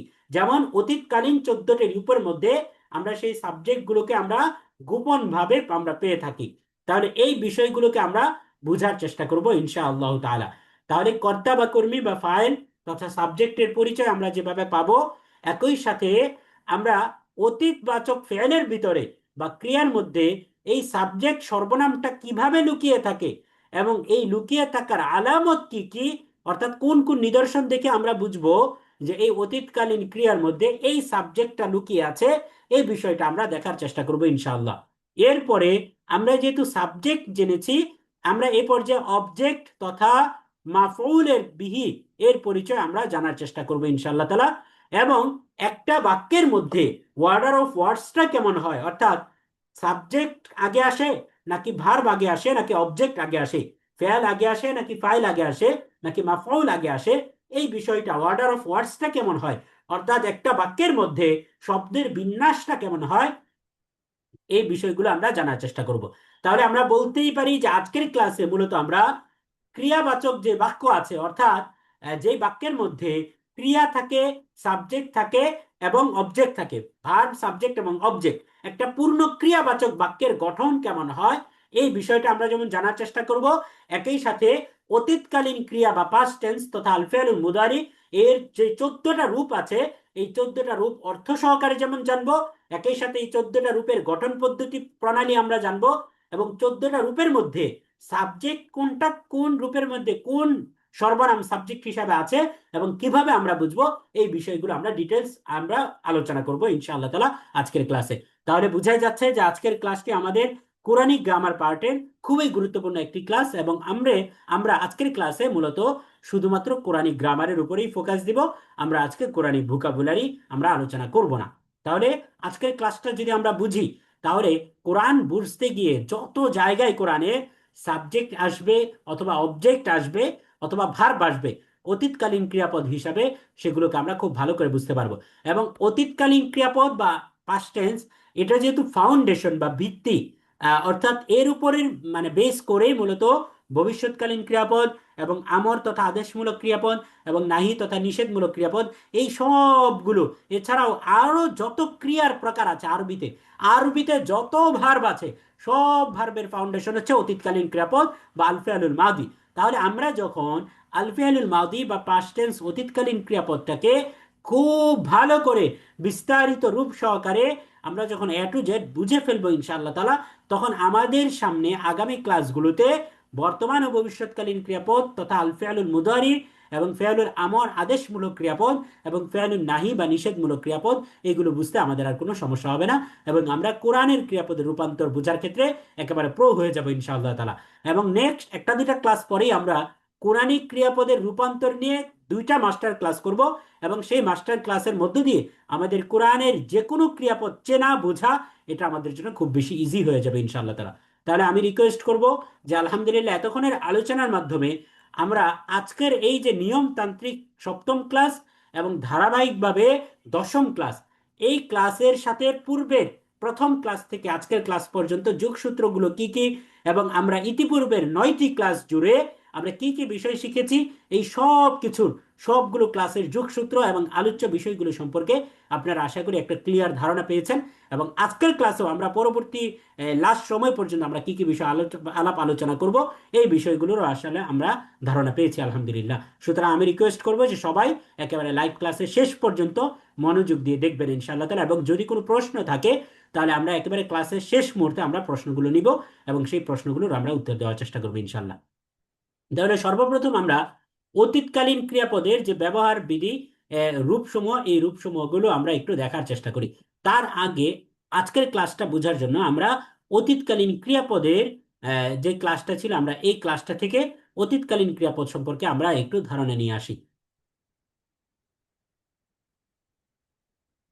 তাহলে আমরা চতুর্থ ক্লাসের মধ্যে মূলত অতীতকালীন ক্রিয়াপদ সম্পর্কে আমরা অতীতকালীন ক্রিয়াপদের আমরা পরিচয় দেখেছিলাম। এই ক্রিয়াপদের আমরা চতুর্থ ক্লাসের মধ্যে, আচ্ছা চতুর্থ না, দুঃখিত, পঞ্চম ক্লাসের মধ্যে আমরা দেখেছিলাম। পঞ্চম ক্লাসের মধ্যে আমরা এই সিগা এর সংজ্ঞা ও ব্যাখ্যা বুঝাতে গিয়ে আমরা মূলত এখানে এই সিগা এর সংজ্ঞা ও ব্যাখ্যার মধ্যে আমরা 14টি রূপ দেখেছিলাম। যেমন আমরা দেখেছি যে নির্দিষ্ট কালে ক্রিয়ার একবচন, দ্বিবচন ও বহুবচনের পুরুষ ও স্ত্রীলিঙ্গের বিভিন্ন রূপকে ক্রিয়ার ধাতুরূপ বা সিগা বলে। আরবি ভাষায় এই ধরনের ক্রিয়ার ধাতুরূপ বা সিগা রয়েছে মোট 14টি। এবং এখানে আমরা যতগুলো রূপ দেখেছিলাম এই সবগুলোই হচ্ছে অতীতকালীন ক্রিয়াপদ তথা আল ফিআলুল মাদি এর রূপ আমরা দেখেছিলাম। তো এই যে এক নজরে আমরা 14টি সিগা দেখেছি, এই এক নজরে 14টি সিগারেই আজকে আমরা বিস্তারিত ব্যাখ্যা আকারে আমরা জানার চেষ্টা করব ইনশা আল্লাহ তাআলা। তাহলে আমি আলাপ আলোচনা শুরু করছি, আপনারা মনোযোগ দিয়ে দেখবেন ইনশাআল্লাহ। অতীতকালীন ক্রিয়ার রূপসমূহ দেখেন। আল ফাতহু তথা খোলা মাজদার বা ক্রিয়ামল দিয়ে আমরা ফেআলুল মাদি বা অতীতকালীন ক্রিয়ার 14টি রূপের ব্যবহার দেখানো হলো। অর্থাৎ আমরা বলেছিলাম যে ক্রিয়া অতীতকালে কোনো একটি কাজ করা বা হওয়া বুঝায় তাকে আমরা আল ফিআলুল মাদি বা অতীতকালীন ক্রিয়া বলেছিলাম। তাহলে আল ফাতহু মাজদার দিয়ে এই আল ফিআলুল মাদি বা অতীতকালীন ক্রিয়া এর 14টি রূপ। 14টি রূপ কেন হলো? আমরা বলেছিলাম যে আরবিতে, আরবি ভাষাটা হচ্ছে খুব সমৃদ্ধ একটা ভাষা। তো এক্ষেত্রে আরবিতে সাবজেক্টকে 14টা ভাগে ভাগ করা হয়। যেমন আমরা বাংলায় বা অন্যান্য ভাষায় বলি যে I, we, he, she, they, they them, বা এই যে দে, যে তারা, বা দে ইট, আমরা শুধু এটা বলি যে সে, তারা, তুমি, তোমরা, আমি, আমরা। আমরা শুধুমাত্র এই 6টা সর্বনামেই বাংলাতে বা ইংরেজিতে ব্যবহার করে থাকি। কিন্তু আরবিতে এই সর্বনামগুলো আরো ডিটেলস আকারে ব্যবহার হয়। অর্থাৎ সে একজন পুরুষ, তারা দুইজন পুরুষ, তারা সকল পুরুষ, সে একজন মহিলা, তারা দুইজন মহিলা, তারা সকল মহিলা, সে, তুমি একজন পুরুষ, তোমরা দুইজন পুরুষ, তোমরা সকল পুরুষ, তুমি একজন মহিলা, তোমরা দুইজন মহিলা, তোমরা সকল মহিলা, আমি, আমরা। এইভাবে 14টা রূপে সাবজেক্ট ব্যবহার হয় এবং প্রত্যেকটা সাবজেক্টের জন্য আলাদা আলাদা ভার্বের ফর্ম ব্যবহার হয় বা রূপ ব্যবহার হয়। তো আমরা মূলত এইভাবেই মূলত অতীতকালীন ক্রিয়াপদেরও 14টা রূপ হয়েছে, বর্তমান ও ভবিষ্যৎকালীন ক্রিয়ারও 14টা রূপ হয়েছে, আদেশমূলক ক্রিয়ারও 14টা রূপ হয়েছে, নিষেধমূলক ক্রিয়ারও 14টা রূপ হয়েছে। তাহলে এই 14টা রূপ হয়েছে ক্রিয়াপদের মূলত সাবজেক্টকে বেস করে বা সাবজেক্টের উপর ভিত্তি করে। আর সাবজেক্ট মানেই এখানে সর্বনাম, কারণ ক্রিয়াপদের পেটের ভিতরে সর্বনাম বা প্রোনাউন গুলো সাবজেক্ট হিসাবে লুকিয়ে থাকে। কখনোই প্রকাশ্য সাবজেক্ট বা প্রকাশ্য ইসিম বা নাউন সাবজেক্ট হিসাবে ক্রিয়াপদের মধ্যে লুকিয়ে থাকে না। এটা আমরা ধীরে ধীরে বুঝবো একটু সামনে গেলে ইনশাআল্লাহ। তাহলে চলেন আমরা এই রূপগুলোর সাথে আগে আমরা পরিচিত হই, এরপরে এই একটা রূপ থেকে বাকি রূপগুলো কিভাবে গঠিত হচ্ছে, কি কি পরিবর্তন হচ্ছে, পরিবর্তনের নিদর্শন কি, সাইন কি, এগুলো আমরা বোঝার চেষ্টা করবো ইনশাআল্লাহ। তাহলে এক নাম্বার শব্দটা আমরা দেখতে পাচ্ছি ফাতাহা, অর্থাৎ শুধু মূল অক্ষর তিনটার উপরেই জবর। সাধারণত অতীতকালীন ক্রিয়াপদ চেনার আলামত হচ্ছে যে অতীতকালীন ক্রিয়ার মধ্যে আমরা দেখব মূল রূপের মধ্যে প্রথম অক্ষরেও জবর, শেষ অক্ষরেও জবর, মাঝখানের অক্ষরে ক্ষেত্র বিশেষে জবরও হয়, জেরও হয়, পেশও হয়। তবে শুরুতেও জবর থাকে, শেষেও জবর থাকে। বিশেষ করে আমরা শেষ হরফে জবর দেখলে এটা ধরে নিব এটা অতীতকালীন ক্রিয়াপদ। তাহলে যেমন ফাতাহা অর্থ হচ্ছে সে একজন পুরুষ খুলেছে। তার এক নাম্বার রূপ হচ্ছে ফাতাহা, অর্থ হচ্ছে সে একজন পুরুষ খুলেছে। এই শব্দের মধ্যে শেষে বিশেষ কোনো নিদর্শন বা আলামত আমরা দেখতে পাচ্ছি না। তাহলে কোনো নিদর্শন না থাকা, শুধু মূল অক্ষরগুলো থাকা, এটাই প্রমাণ করে যে এই শব্দটা থার্ড পার্সন সিঙ্গুলার নাম্বারকে বোঝায়। অতীতকালে থার্ড পারসন সিঙ্গুলার নাম্বারকে বোঝায় যদি অতীতকালীন ক্রিয়াপদের শব্দের মধ্যে শুধুমাত্র মূল অক্ষর ব্যতি রেখে আর কোনো চিহ্ন বা নিদর্শন না থাকে। তাহলে আমরা দেখতে পাচ্ছি ফাতাহা অর্থ সে একজন পুরুষ খুলেছে। এরপরে ফাতাহা অর্থ হচ্ছে তারা দুইজন পুরুষ খুলেছে। তারপরে ফাতাহু অর্থ হচ্ছে তারা সকল পুরুষ খুলেছে। ফাতাহাত অর্থ হচ্ছে সে একজন মহিলা খুলেছে। ফাতাহাতা অর্থ হচ্ছে তারা দুইজন মহিলা খুলেছে। আর ফাতাহনা অর্থ হচ্ছে তারা সকল মহিলা খুলেছে। তাহলে দেখেন একটা কমন অর্থ প্রত্যেকটা শব্দের মধ্যেই পাচ্ছি, সেটা হচ্ছে খোলার অর্থ। যে প্রত্যেকটা শব্দের মধ্যে আমরা খুলেছে বা খোলা এর অর্থটা আমরা পাচ্ছি প্রত্যেকটা শব্দের মধ্যে। কারণ এখানেও প্রত্যেকটা শব্দের মধ্যে ফা তা হা, ফা তা এবং হা এই তিনটা মূল অক্ষর পাচ্ছি। তাহলে এই তিন মূল অক্ষরের অর্থ হলো খোলা। ফা তা হা আল ফাতহু এর অর্থ হচ্ছে খোলা। তাহলে এখানে পরিবর্তনটা কোথায় হচ্ছে? পরিবর্তনটা হচ্ছে শুধুমাত্র সাবজেক্টের মধ্যে। সে একজন পুরুষ, তারা দুইজন পুরুষ, তারা সকল পুরুষ। সে একজন মহিলা, তারা দুইজন মহিলা, তারা সকল মহিলা। এখন এই পরিবর্তনগুলো কিভাবে হলো দেখেন। প্রথম শব্দ ফাতাহা, এই ফাতাহা শব্দের থেকে শেষে একটা আলিফ যুক্ত করার দ্বারা এটা দ্বিবচন হয়ে গিয়েছে, অর্থাৎ সে একজন পুরুষ থেকে হয়ে গিয়েছে তারা দুইজন পুরুষ। এরপরে দেখেন ফাতাহু 3 নাম্বার শব্দ। প্রথমে ফাতাহা তিনটা মূল অক্ষর ঠিক আছে, শেষে ওয়াও আলিফ যুক্ত হয়েছে। এই ওয়াও আলিফ যুক্ত হওয়ার দ্বারা এখানে বোঝাচ্ছে তারা সকল পুরুষ। এরপরে 4 নাম্বার শব্দটার মধ্যে আমরা দেখতে পাচ্ছি এই প্রথম ফাতাহা, এই ফাতাহা ঠিক আছে, শেষে শুধুমাত্র একটা তা সাকিন, লম্বা তা সাকিন যুক্ত হয়েছে। তাহলে এই লম্বা তা সাকিন যুক্ত হয়ে যাওয়ার কারণে এটা সে একজন মহিলাকে বোঝাচ্ছে। এরপরে আমরা দেখতে পাচ্ছি ফাতাহাতা, তা আলিফ জবর তা দেখতে পাচ্ছি, অর্থাৎ শুরুতে মূল অক্ষর ফাতাহা যুক্ত হয়েছে কিন্তু শেষে তা আলিফ জবর তা যুক্ত হয়েছে। তাহলে এই তা আলিফ জবর তা যুক্ত হয়ে দুইজন মহিলাকে বোঝাচ্ছে। মূলত খেয়াল করলে দেখবেন এই 4 নাম্বার এবং 5 নাম্বার শব্দের মধ্যে পার্থক্যটা শুধুমাত্র আলিফ দিয়ে। প্রথম শব্দটা ছিল ফাতাহাত, শেষে একটা তা সাকিন যুক্ত হয়েছে। তা সাকিন যুক্ত হওয়ার দ্বারা এটা সে একজন মহিলা অর্থ দিয়েছে। এখন তারা দুইজন মহিলা অর্থ দিয়েছে দ্বিবচন বোঝানোর জন্য শব্দের শেষে আলিফ বা আলিফ নুন যুক্ত হয়। তাহলে এখানে আমরা শুধুমাত্র একটা আলিফ যুক্ত হয়েছে, এই আলিফ যুক্ত হওয়ার দ্বারা তারা দুইজন মহিলা অর্থ দিয়েছে। আর শব্দের শেষে আমরা দেখতে পাচ্ছি নুন জবর না যুক্ত হয়েছে, ফাতাহা যুক্ত হয়েছে এবং শেষে নুন জবর না যুক্ত হয়েছে। তাহলে শব্দের শেষে যদি নুন জবর না যুক্ত হয় তাহলে এই কথাটা আমরা সবসময় মনে রাখবো, নুন জবর না এটা সকল মহিলাকে বোঝায়। তাহলে ফাতাহনা অর্থ তারা সকল মহিলা খুলেছে। তাহলে এই যে দেখেন আমরা অতীতকালীন ক্রিয়ার যে প্রথম 6টা রূপ, এই 6টা রূপ আশা করি আমরা বুঝতে পারলাম যে এই 6টা রূপের মধ্যে আমরা প্রথমে কোনো পরিবর্তন দেখতে পাচ্ছি না। কারণ একটা মূলনীতি আমরা সবসময় মনে রাখবো, অতীতকালীন ক্রিয়ার শুরুতে কোনো পরিবর্তন হয় না। অতীতকালীন ক্রিয়ার মধ্যে রূপান্তরের জন্য যত ধরনের পরিবর্তন হয় সব পরিবর্তন হয় শেষে, শুরুতে কোনো পরিবর্তন হয় না। শুরুতে মূল অক্ষর দিয়েই শব্দটা শুরু হয়। যেমন প্রত্যেকটা এই 6টা শব্দের প্রত্যেকটা শব্দের মধ্যেই আমরা শুরুতে ফাতাহা দেখতে পাচ্ছি। এই ফাতাহা এর মধ্যে কোনো পরিবর্তন হচ্ছে না, অক্ষরের কোনো পরিবর্তন হচ্ছে না। তাহলে পরিবর্তন সব হচ্ছে শেষে। শেষে কি কি পরিবর্তন হচ্ছে? কোনো কিছুই যদি না থাকে তাহলে থার্ড পারসন সিঙ্গুলার নাম্বারকে বুঝাবে। আর যদি শেষে আলিফ থাকে তাহলে এটা সেকেন্ড পারসন বা দ্বিবচন, দ্বিবচনকে বোঝাবে, এই দ্বিবচনকে বোঝাবে। আর যদি ওয়াও আলিফ থাকে তাহলে এটা বহুবচনকে বুঝাবে। আর যদি শেষে তা সাকিন থাকে তাহলে সে একজন মহিলাকে বুঝাবে। আর যদি তা আলিফ জবর তা থাকে তাহলে তারা দুইজন মহিলা বুঝাবে। আর যদি নুন জবর না থাকে তাহলে তারা সকল মহিলা বুঝাবে। তাহলে আশা করি এই 6টা রূপ এবং রূপের পার্থক্য কি, কোনটার মধ্যে কি পরিবর্তন হওয়ার কারণে অর্থের কেমন পরিবর্তন হয়েছে এটা আশা করি আপনারা বুঝতে পেরেছেন। তাহলে এই 6টা যদি আপনারা বুঝে থাকেন তাহলে পরবর্তী 6টা বোঝা আরো ইজি হয়ে যাবে। কারণ এখানে শুধু একটা জিনিসের পরিবর্তন, আগের 6টা ছিল সে তারা অনুপস্থিত ব্যক্তি, আর এখন হচ্ছে তুমি তোমরা, অর্থাৎ উপস্থিত ব্যক্তিদেরকে বুঝাবে। তাহলে দেখেন 7 নাম্বার শব্দটা হচ্ছে ফাতাহতা, অর্থ হচ্ছে তুমি একজন পুরুষ খুলেছ। 8 নাম্বার হচ্ছে ফাতাহ তুমা, তোমরা দুইজন পুরুষ খুলেছ। আর 9 নাম্বার হচ্ছে ফাতাহ তুম, তোমরা সকল পুরুষ খুলেছ। 10 নাম্বার হচ্ছে ফাতাহতি, তুমি একজন মহিলা খুলেছ। তারপর হচ্ছে ফাতাহ তুমা, তোমরা দুইজন মহিলা খুলেছ। ফাতাহ তুন্না, তোমরা সকল মহিলা খুলেছ।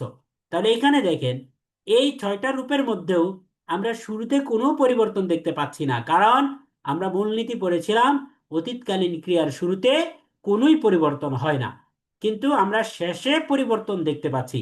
তাহলে শেষে কি পরিবর্তন হচ্ছে? দেখেন, এই 7 নম্বর শব্দের মধ্যে শেষে একটা তা জবর তা যুক্ত হয়েছে, এবং এই যুক্ত হওয়ার কারণে অর্থ হয়ে গিয়েছে তুমি একজন পুরুষ। কারণ অতীতকালীন ক্রিয়ার শেষে তা জবর তা থাকলে তুমি একজন পুরুষকে বুঝায়, আর অতীতকালীন ক্রিয়ার শেষে তোমা থাকলে তোমরা দুইজন পুরুষকে বুঝায়, অথবা তোমরা দুইজন মহিলাকে বুঝায়। তাহলে কখন পুরুষ বুঝবো আর কখন মহিলা বুঝবো? বাক্যের অবস্থান দেখে, অর্থাৎ এই শব্দের পূর্বে পূর্বে এবং পরে কি আলোচনা হচ্ছে এটা দেখে আমরা বুঝতে পারবো যে এইখানে শব্দের শেষে তোমা দিয়ে তোমরা দুইজন পুরুষকে বোঝাচ্ছে নাকি তোমরা দুইজন মহিলাকে বোঝাচ্ছে। তাহলে এটা আমরা বুঝতে পারবো। এরপর আমরা 9 নম্বর শব্দে দেখতে পেলাম যে ফাতাহ তুম, এখানে অতীতকালীন ক্রিয়ার শেষে তুম যুক্ত হয়েছে। আর আমরা জানি অতীতকালীন ক্রিয়ার শেষে তুম যুক্ত হলে তোমরা সকল পুরুষকে বোঝায়। এরপরের শব্দে আমরা দেখতে পাচ্ছি অতীতকালীন ক্রিয়ার শেষে তাজের তি যুক্ত হয়েছে, আর তাজের তি যুক্ত হলে তুমি একজন মহিলাকে বোঝায়। তাহলে অতীতকালীন ক্রিয়ার শেষে তাজের তি যুক্ত হওয়া মানেই হলো এখানে সাবজেক্ট হচ্ছে তুমি একজন মহিলা। আর অতীতকালীন ক্রিয়ার শেষে তোমা যুক্ত হওয়া, এই তোমা এটা একটা প্রিফিক্স, এই প্রত্যেক সাফিক্স এই প্রত্যেকটাই। তাহলে তোমা যুক্ত হলে অর্থ হয় তোমরা দুইজন মহিলা, আর তুন্না যদি যুক্ত হয় তাহলে অর্থ হয় তোমরা সকল মহিলা। তাহলে আশা করি এই 6টা রূপের অর্থ আপনারা বুঝতে পেরেছেন, আলহামদুলিল্লাহ। এরপর আমরা বাকি 2টা রূপ দেখতে পাচ্ছি, যে ফাতাহতু অর্থ হচ্ছে আমি খুলেছি, আর ফাতাহ না অর্থ হচ্ছে আমরা খুলেছি। আমি একটা কথা বলেছিলাম পূর্বের ক্লাসে যে এই ফাতাহতু শব্দটা হচ্ছে 2 in 1, এবং ফাতাহ না শব্দটা হচ্ছে 4 in 1। মানে কি? মানে হচ্ছে দেখেন, ফাতাহতু এই একটা শব্দই 2টা শব্দের কাজ করে। ফাতাহতু মানে আমি একজন পুরুষ খুলেছি, আবার ফাতাহতু মানে আমি একজন মহিলা খুলেছি। কারণ আমি এই কথাটা যে বলবে, সে যদি পুরুষ হয় তাহলে অর্থ হবে আমি পুরুষ খুলেছি, সে যদি মহিলা হয় তাহলে অর্থ হবে আমি একজন মহিলা খুলেছি। তাহলে মূলত এই একটা শব্দ এটা 2টা শব্দের কাজ করে। ফাতাহতু মানে আমি খুলেছি, আমিটা পুরুষও হতে পারে মহিলাও হতে পারে। দ্বিতীয় শব্দটা আমরা দেখতে পাচ্ছি ফাতাহ না, শেষে নুন আলিফ জবর না যুক্ত হয়েছে। আর আমরা জেনেছি অতীতকালীন ক্রিয়ার শেষে নুন আলিফ জবর না যুক্ত হলে আমরা বুঝায়, উই বুঝায়। তাহলে এক্ষেত্রে এই একটা শব্দ 4টা শব্দের কাজ করে, এটা 4 in 1।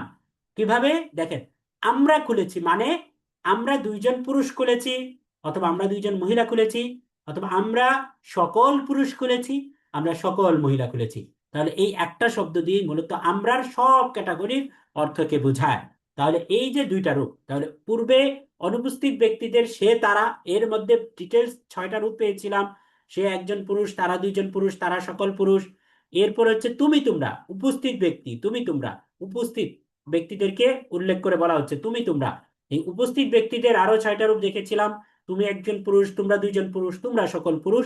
তুমি একজন মহিলা, তোমরা দুইজন মহিলা, তোমরা সকল মহিলা। এরপর হচ্ছে নিজে, অর্থাৎ আমি আমরা, এই আমি আমরার ক্ষেত্রে আরো 2টা রূপ দেখেছি। তাহলে এইভাবেই মূলত আমরা আল ফাতহু তথা খোলা, ফাতাহা খোলা, এই খোলা মাসদার দিয়ে আমরা, বা ক্রিয়ামূল দিয়ে, ক্রিয়া বিশেষ্য দিয়ে আমরা অতীতকালের ক্রিয়াপদের 14টা রূপের ব্যবহার আশা করি আমরা বুঝতে পেরেছি, আলহামদুলিল্লাহ। তাহলে এই 14টা রূপ যদি আমরা বুঝে থাকি এবং এতক্ষণের আলোচনা বুঝে থাকি, তাহলে আমরা বাকি বিষয়টাও একদম পানির মতো বুঝে যাব।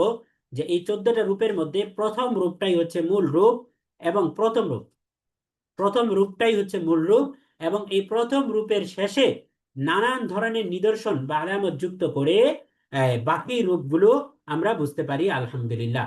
তো এই বিষয়টা আমরা এখন দেখার চেষ্টা করব। তাহলে দেখেন, এই অতীতকালীন ক্রিয়াপদের মধ্যে এই যে মূল রূপ থেকে বাকি যে 13টা রূপ বানানো হয়, এই অতীতকালীন ক্রিয়ার রূপান্তর সময়ের গঠন পদ্ধতিটা আমরা এখন আলাপ আলোচনা করব। তাহলে দেখেন, আমি একটা কথা বলেছিলাম যে অতীতকালীন ক্রিয়াপদের মূল রূপ হচ্ছে প্রথম যে রূপটা, অর্থাৎ থার্ড পার্সন সিঙ্গুলার নাম্বার, যেখানে শুধু মূল অক্ষরই থাকে, অন্য কিছু থাকে না। এই যে প্রথম রূপটা, এই প্রথম রূপটাই হচ্ছে অতীতকালীন ক্রিয়াপদের মূল রূপ। শুধু অতীতকালীন ক্রিয়াপদ না, এই যে কোনো শব্দ দিয়ে আরবি ভাষায় যত ধরনের টেন্স বা যত ধরনের ক্রিয়াপদ আছে, সব ক্রিয়াপদের মূল হচ্ছে এই প্রথম যে রূপটা, অতীতকালীন ক্রিয়াপদের থার্ড পার্সন সিঙ্গুলার নাম্বারের রূপটা, অর্থাৎ সে একজন পুরুষকে বোঝায় এই রূপ। কারণ এই রূপের মধ্যে মূল অক্ষর ছাড়া অতিরিক্ত কোনো অক্ষর থাকে না, বা অতিরিক্ত কোনো নিদর্শন থাকে না। তাহলে শুধুমাত্র মূল অক্ষর দিয়েই যেই ক্রিয়ার রূপটা তৈরি হয়, অর্থাৎ অতীতকালীন ক্রিয়াপদের যে প্রথম রূপ, এটাই হচ্ছে মূল রূপ। আর এই রূপ থেকে বাকি 13টা রূপ আমরা কিভাবে বানাই? শব্দের শেষে হয় আলিফ, যেমনটা দ্বিতীয় শব্দে দেখতে পাচ্ছি, অথবা ওয়াও আলিফ, যেমনটা তৃতীয় শব্দে দেখতে পাচ্ছি, অথবা শব্দের শেষে তা সাকিন, যেমনটা চতুর্থ শব্দে দেখতে পাচ্ছি, অথবা শব্দের শেষে তা আলিফ, পঞ্চম শব্দে দেখতে পাচ্ছি, অথবা শব্দের শেষে নুন জবর না। এগুলো যুক্ত করে আমরা আরো নতুন নতুন আমরা রূপ বানিয়ে থাকি। এবং এভাবেই শব্দের শেষে তা জবর তা, শব্দের শেষে তুমা তুম, তাজের তি তুমা তুন্না, তারপর হচ্ছে তু তাপেশ তু এবং নুন আলিফ জবর না। তাহলে এই যে আলিফ ওয়াও আলিফ, তারপরে হচ্ছে তা, তাজ তা আলিফ জবর তা, তারপর হচ্ছে নুন জবর না, তারপরে তা তুমা তুম তি তুমা তুন্না তু না।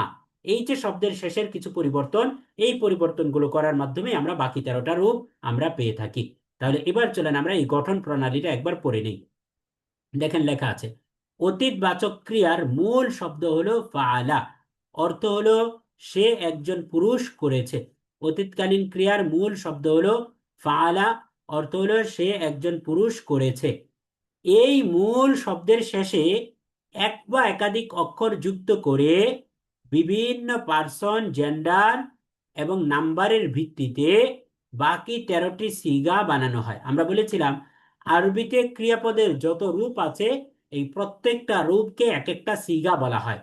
তাহলে এই মূল শব্দের শেষে, অর্থাৎ ফাআলা, সে একজন পুরুষ করেছে, এই মূল শব্দের শেষে আমরা বাকি বিষয়গুলো যুক্ত করেই মূলত এক বা একাধিক অক্ষর যুক্ত করেই বাকি 13টি রূপ আমরা বানিয়ে থাকি।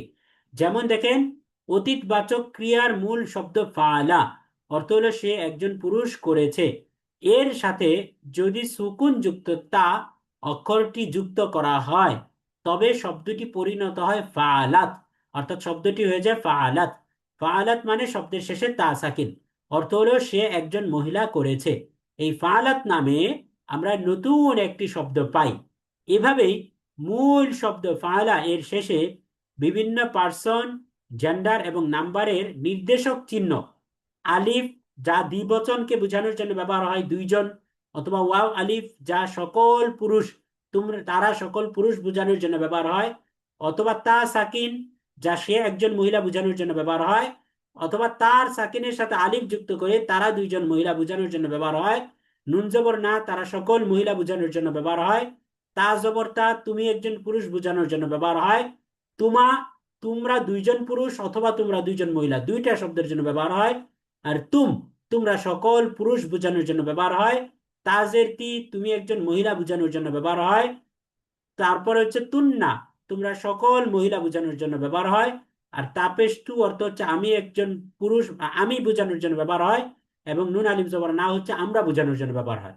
তাহলে মূল শব্দ ফাআলা অর্থ সে একজন পুরুষ করেছে, এর শেষে আমরা বিভিন্ন পার্সন, জেন্ডার এবং নাম্বারের ভিত্তিতে আমরা এই নির্দেশক চিহ্নগুলো যদি আমরা যুক্ত করি, তাহলে এইগুলো যুক্ত করার মাধ্যমে অতীতবাচক ক্রিয়ার 14টি সিগা গঠন হয়। যেমনটা আমরা ইতিপূর্বে বিস্তারিত আমরা জেনে এসেছি কিছুক্ষণ পূর্বে, যেমনটা আমরা আলাপ আলোচনা করলাম আলহামদুলিল্লাহ।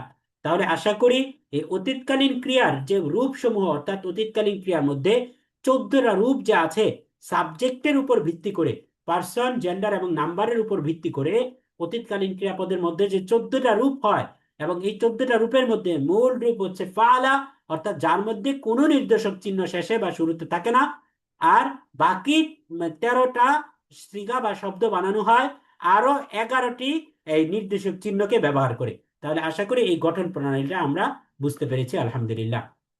তাহলে এই বিষয়গুলো যদি আমরা বুঝে থাকি, তাহলে আমরা একটা জিনিস বোঝার চেষ্টা করি। দেখেন, এই যে ফাতাহা অর্থ সে একজন পুরুষ খুলেছে, এখানে এই শব্দের মধ্যে আরবিতে আমরা মুক্ত সর্বনাম পড়েছিলাম, সে একজন পুরুষ হচ্ছে হুয়া, হুয়া মানে সে, আর হিয়া মানে সে, হুয়া হিয়া অর্থ হচ্ছে সে, আর তারা দুইজন হচ্ছে হুমা, আর হুম মানে হচ্ছে তারা সকল। এটা আমরা পড়েছিলাম মুক্ত সর্বনাম এবং যুক্ত সর্বনামের মধ্যে বিস্তারিত আকারে। তাহলে এখানে যে ফাতাহা শব্দটা অর্থ দিচ্ছে সে একজন পুরুষ খুলেছে, এই সে একজন পুরুষ, সে শব্দটা তো আমরা এখানে পাচ্ছি না, হুয়া শব্দটা তো আমরা এখানে পাচ্ছি না। তাহলে হুয়া শব্দটা কোথায়? হুয়া শব্দটা এখানে লুকিয়ে আছে। কিভাবে লুকিয়ে আছে? এটা এই শব্দের পেটের মধ্যে এটা লুকিয়ে আছে। এবং এই দ্বিতীয় শব্দের মধ্যে ফাতাহা অর্থ হচ্ছে তারা দুইজন পুরুষ, তারা দুইজন পুরুষ খুলেছে। তাহলে তারা দুইজন পুরুষের আরবি আমরা পড়েছি হুমা। তাহলে এই হুমা সর্বনামটাকে তো ফাতাহার মধ্যে দেখতে পাচ্ছি না, তাহলে কিভাবে ফাতাহার মধ্যে লুকিয়ে আছে? এই যে ফাতাহার মধ্যে শেষে একটা আলিফ দেখতে পেয়েছি, এই আলিফটা হচ্ছে দ্বিবচনের আলামত বা নিদর্শন। সুতরাং হুমা শব্দটা এই আলিফের উপর ভর করে এখানে লুকিয়ে আছে। সুতরাং এই যে দেখেন এই দুইটা শব্দকে যে আমরা বিশ্লেষণ করলাম এইভাবে, বাকি শব্দগুলোর মধ্যে এই ফাতাহু এর মধ্যে অর্থ হচ্ছে তারা সকল পুরুষ খুলেছে। তাহলে আরবিতে তারা সকল পুরুষ এই সর্বনামের আরবি হচ্ছে হুম। তাহলে এই হুম শব্দটা ফাতাহুর মধ্যে কিভাবে লুকিয়ে আছে? ওয়াও আলিফের উপর ভর করে লুকিয়ে আছে হুম শব্দটা। এরপরে ফাতাহাত অর্থ সে একজন মহিলা খুলেছে, সে একজন মহিলা, এটার আরবি হচ্ছে হিয়া। হিয়া মানে সে একজন মহিলা। তাহলে এই সে একজন মহিলা যে হিয়া, এই হিয়া সর্বনামটা কিভাবে লুকিয়ে আছে এই ভার্বের মধ্যে? এই তা এর উপরে ভর করে এখানে লুকিয়ে আছে। তাহলে এইভাবে আমরা বাকি শব্দগুলোর মধ্যেও আমরা দেখতে পাবো, এবং একটু পরেই আমরা এটাকে আরো ডিটেলস আলোচনা করব। তাহলে এইখানে যে কথাটা বোঝানোর উদ্দেশ্য তা হলো, আমরা এই যে অতীতকালীন ক্রিয়াপদের 14টা রূপ দেখতে পাচ্ছি, এই 14টা রূপের মধ্যেই একই সাথে ভার্ব আছে, আবার সাবজেক্টও আছে।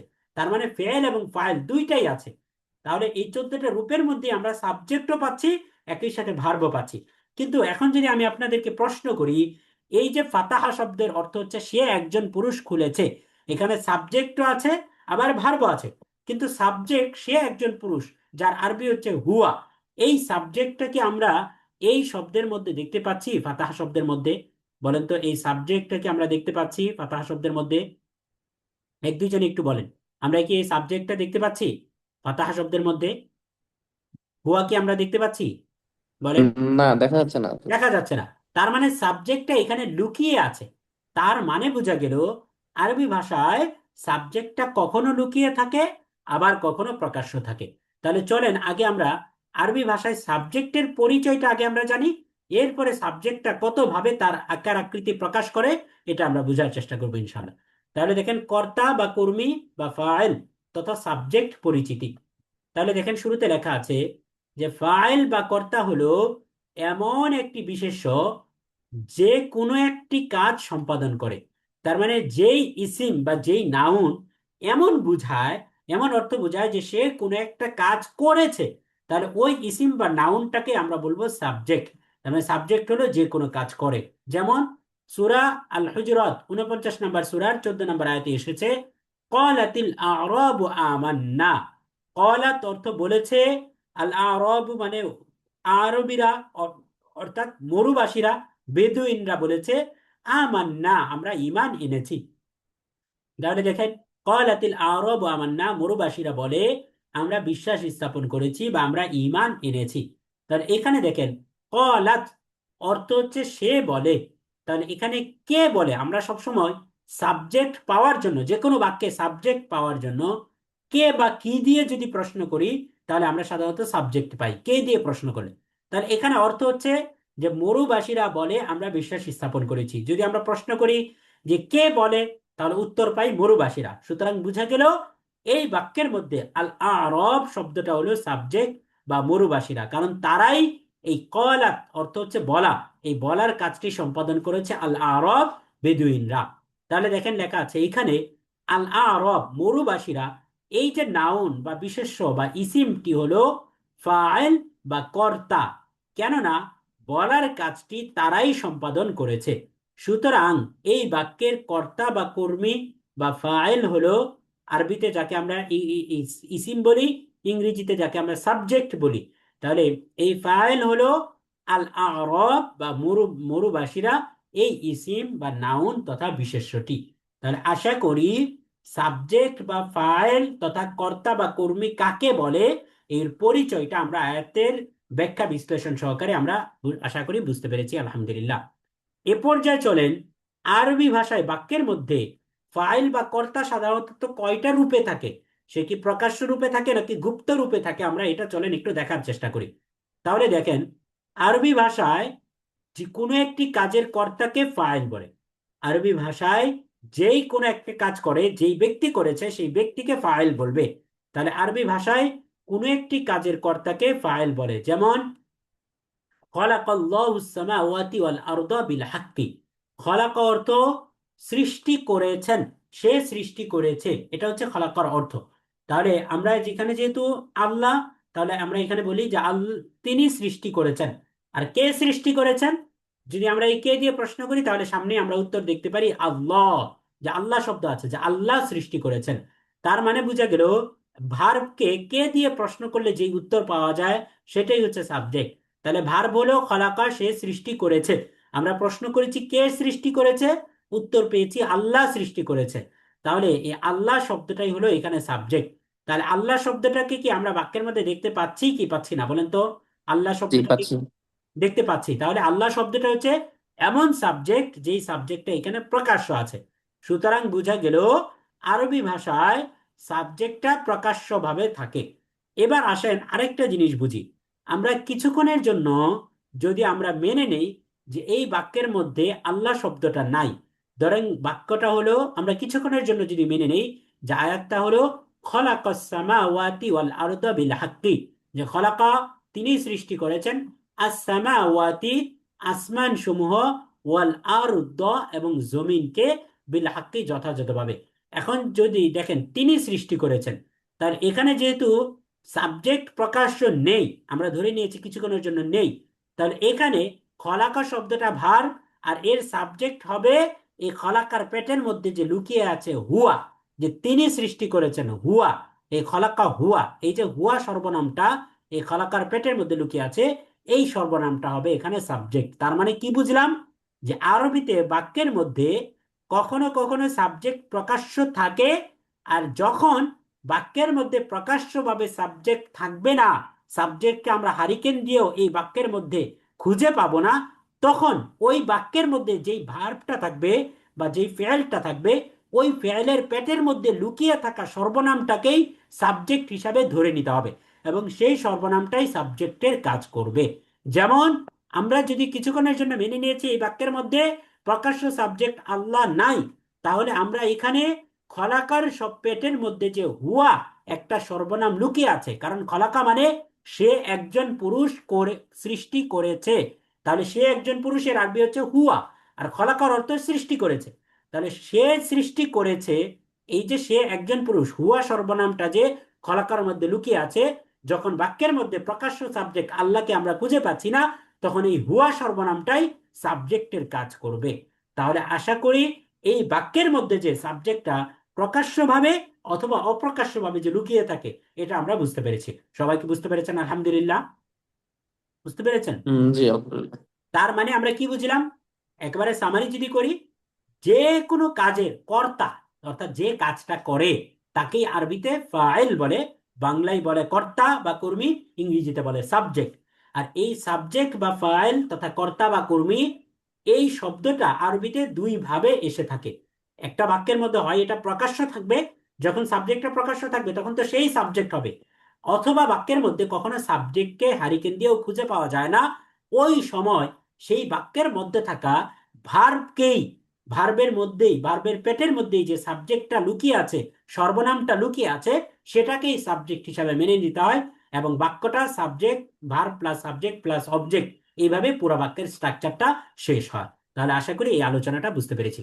তাহলে দেখেন আরবি ভাষায়, আমরা এবার শুধু একবার পড়ে যাই তাহলে আপনারা বুঝে যাবেন ইনশাল্লাহ। আরবি ভাষায় কোনো একটি কাজের কর্তাকে ফাইল বলে। যেমন খলাকাল্লাহুস সামাওয়াতি ওয়াল আরদা বিল হাক্কি, আল্লাহ যথাযথভাবে আসমান সমূহ ও জমিন সৃষ্টি করেছেন। বিল হাক্কি মানে হকের সাথে, যথাযথভাবে। সূরা আল আনকাবুতের 44 নম্বর আয়াত। তাহলে এখানে খলাকা অর্থ সে সৃষ্টি করেছে। আমরা প্রশ্ন করি কে সৃষ্টি করেছে, উত্তর পাচ্ছি আল্লাহ সৃষ্টি করেছেন। সুতরাং এখানে আল্লাহ হচ্ছেন ফাইল বা কর্তা। আরবি বাক্যে ফাইল বা কর্তা দুই পদ্ধতিতে থাকে, অর্থাৎ দুইটা ভাবে বা দুইটা পদ্ধতিতে আরবিতে ফাইল বা কর্তা ব্যবহৃত হয়ে থাকে। একটা হচ্ছে প্রকাশ্য ভাবে, আরেকটা হচ্ছে অপ্রকাশ্য বা গুপ্ত ভাবে। প্রকাশ্য ভাবে এটাকে আরবিতে বলা হয় আল ইসমু জাহির। আর একটা কথা সবসময় মনে রাখবো, ফাইল সবসময় ইসিম হয়, ফাইল কখনো ফেল হয় না বা ক্রিয়াপদ হয় না। ফাইল সবসময় কি হয় বলেন তো? ইসিম হয়। ইসিম হয়। কর্তা বা সাবজেক্ট এটা সবসময় ইসিম হয়। তাহলে নাম হয়। নাউন হয়। তাহলে এটা যেহেতু, আর প্রকাশ্য, প্রকাশ্যকে আরবিতে আরবিতে বলা হয় জাহির। বলে যে জাহির করো, তোমার পেটের মধ্যে যে কথা আছে এই কথাটাকে জাহির করো। যে জাহির বা প্রকাশ্য। তাহলে প্রকাশ্যভাবে যেটা ব্যবহার হয় সেই ফাইলকে বলা হয় আল ইসমু জাহির। যেটাকে কি বলা হয়? আল ইসমু জাহির, আল ইসমু যাহির। অর্থাৎ প্রকাশ্য ইসিম। তাহলে আল ইসমু জাহির অর্থ হচ্ছে প্রকাশ্য ভাবে বা প্রকাশ্য ফাইল। যেমন আমরা উপরের উদাহরণে দেখতে পেয়েছি, খলাকাল্লাহু সামাওয়াতি ওয়াল আরদা বিল হাক্কি, আল্লাহ যথাযথভাবে আসমান সমূহ ও জমিন সৃষ্টি করেছেন। এই বাক্যের মধ্যে আমরা আল্লাহ শব্দ, যেটা সাবজেক্ট হয়েছে, যে সৃষ্টি করার কাজটি আল্লাহ করেছেন, এই আল্লাহ শব্দটা এখানে একেবারে খুল্লাম খুল্লা দেখা যাচ্ছে স্পষ্টভাবে। সুতরাং এই এই আল্লাহ যে সাবজেক্ট, এটা হচ্ছে আল ইসমু জাহির বা প্রকাশ্য সাবজেক্ট, প্রকাশ্য নাউন। 2 নম্বর হচ্ছে অপ্রকাশ্য ভাবেও কখনো আরবিতে সাবজেক্টটা বাক্যের মধ্যে এসে থাকে। আর এই অপ্রকাশ্যকে বলা হয় আল ইসমুল মুদমার। আরবিতে বলা হয় আল ইসমুল মুদমারু। আরবি শব্দটা কি বলেন তো সবাই? আল আল ইসমুল ইসমুল মুদমারু। মুদমারু। মুদমারু আল ইসমুল মুদমারু। ওই যে দমির, দমির বলা হয় সর্বনামকে, ওই দমিরের থেকে আল ইসমুল মুদমার। যে আল ইসমুল মুদমারু, বা এটাকে মুজমারও বলা হয়। তবে সঠিক হচ্ছে আরবিতে আমরা পড়বো আল ইসমুল মুদমারু। অর্থ হচ্ছে অপ্রকাশ্য ইসিম বা অপ্রকাশ্য নাউন। যেমন ওয়ারাফা'না লাকা যিকরাক, সূরা ইনশিরাহ এর আয়াতের মধ্যে আল্লাহ তাআলা বলেছেন ওয়ারাফা'না, এবং আমরা উঁচু করে দিয়েছি যিকরাকা, আপনার আলোচনাকে, যে আমরা আপনার আলোচনাকে সমুন্নত করেছি। তাহলে এখানে দেখেন রফা আনা, এটা একটা অতীতকালীন ক্রিয়াপদ, আমরা উঁচু করেছি। শব্দের শেষে নুন আলিফ জবর না যুক্ত হয়েছে। আর আমরা জানি অতীতকালীন ক্রিয়ার শেষে নুন আলিফ জবর না আসলে আমরা বুঝায়, সাবজেক্ট হয় আমরা। তাহলে এখানে রফা আনা, আমরা উঁচু করেছি। যেহেতু এই বাক্যের মধ্যে আমরা, এই বাংলা শব্দটার আরবি হচ্ছে নাহনু। আমরা শুরুতেই মুক্ত সর্বনামের মধ্যে পড়েছিলাম যে আমরা, এটার আরবি হচ্ছে নাহনু। আমরার আরবি কি বলেন তো? নাহনু। নাহনু। নাহনু মানে আমরা, কিন্তু এই আয়াতের মধ্যে আমরা হারিকেন দিয়ে কোথাও নাহনু শব্দটাকে আমরা খুঁজে পাচ্ছি না। তাহলে আমরা হলো সাবজেক্ট, কিন্তু আমরা এখানে নাহনুকে খুঁজে পাচ্ছি না। কিন্তু নাহনুর একটা আলামত বা মুখপাত্রকে আমরা পাচ্ছি, সেটা হচ্ছে নুন আলিফ জবর না। কারণ আমরা জানি শব্দের শেষে নুন আলিফ জবর না থাকলে আমরা বোঝায়।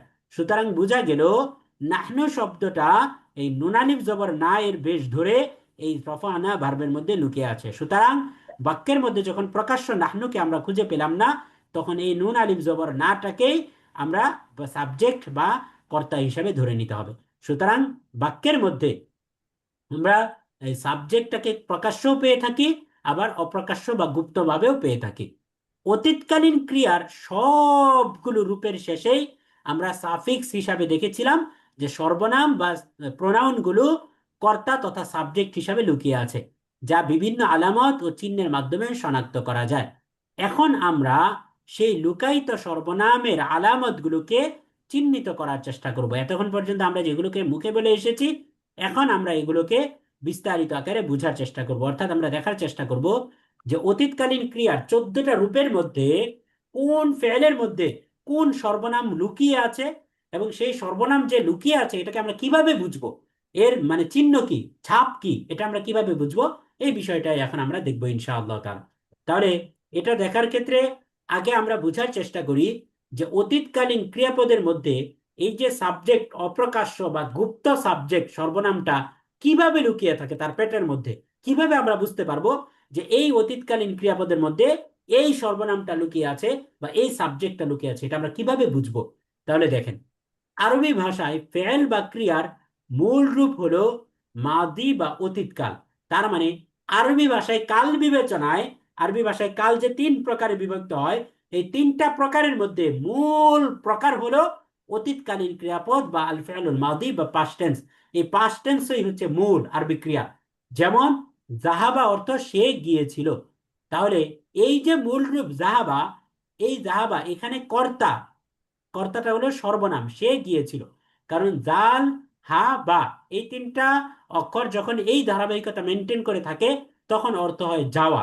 তাহলে এখানে অর্থ হচ্ছে সে গিয়েছিল, এই সেটা আমরা কোথায় থেকে পাইলাম? সুতরাং এখানে কর্তা বা সাবজেক্ট সে, এই সর্বনামটা হলো ফেল বা ক্রিয়ার মধ্যে এটা লুকায়িত আছে।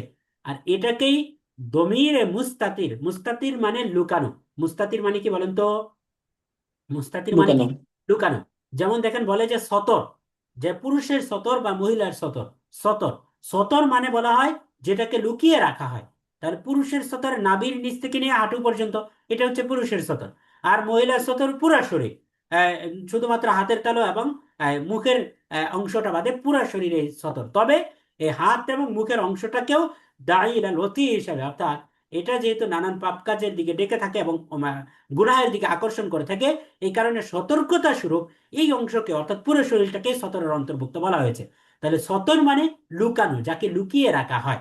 তাহলে দেখেন, এই দমিরে মুস্তাতির, তাহলে দমির মানে হচ্ছে সর্বনাম। আরবিতে সর্বনামকে বলা হয় দমিরুন, এটা আমরা পূর্বেই পড়েছিলাম, দমির অর্থ সর্বনাম। তাহলে এই যে হুয়া অর্থাৎ সে সর্বনামটা এই জাহাবার মধ্যে লুকিয়ে আছে, এটাকেই দমিরে মুস্তাতির বা লুকায়িত সর্বনাম বলে। প্রায় প্রতিটি ফেলে মাউদি বা অতীতকালীন ক্রিয়ার মূল রূপের সাথে এমন দমির বা সর্বনাম যুক্ত থাকে।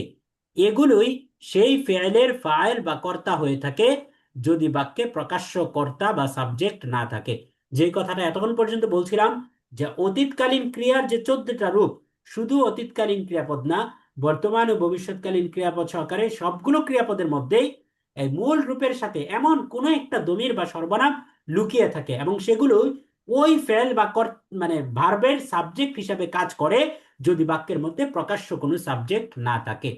তাহলে এতটুকু যদি বুঝে থাকেন, তাহলে চলেন আমরা সামনে দেখি যে এই ফেলে মাদি বা অতীতকালীন ক্রিয়ার মধ্যে সর্বনামটা, কোন সর্বনামটা প্রকৃত অর্থে লুকিয়ে ছিল এবং সেটা লুকিয়ে থাকার চিহ্নটা কি, কোন চিহ্ন থেকে আমরা বুঝবো যে এই ভার্বের মধ্যে এই সর্বনামটা লুকিয়ে আছে।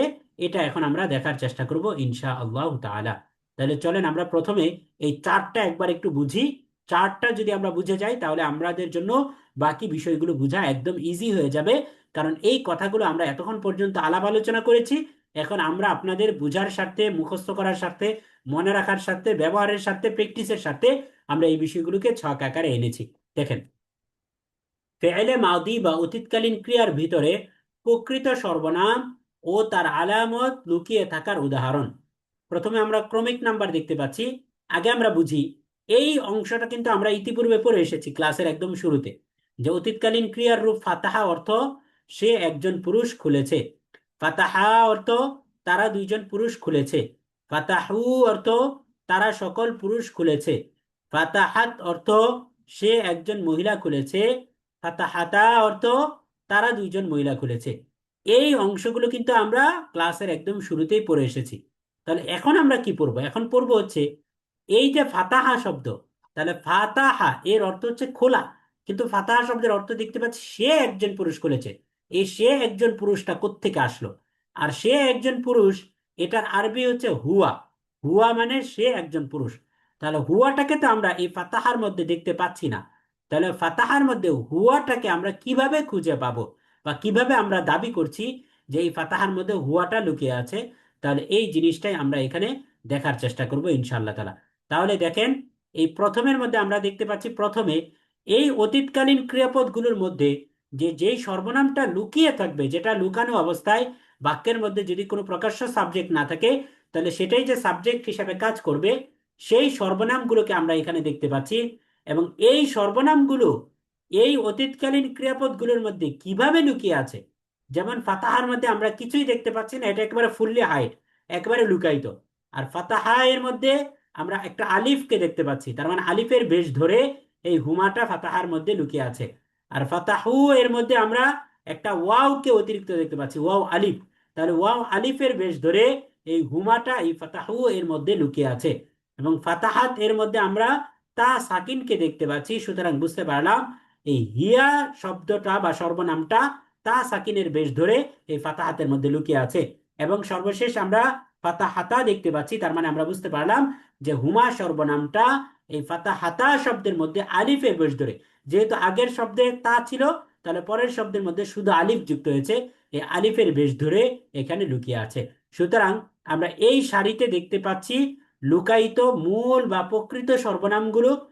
আর এই সর্বনামগুলো কোন চিহ্নের মাধ্যমে আমরা ধরতে পারবো যে এই শব্দের মধ্যে এই সর্বনামটায় লুকিয়ে আছে, সেই চিহ্নগুলো আমরা এখানে দেখতে পাচ্ছি।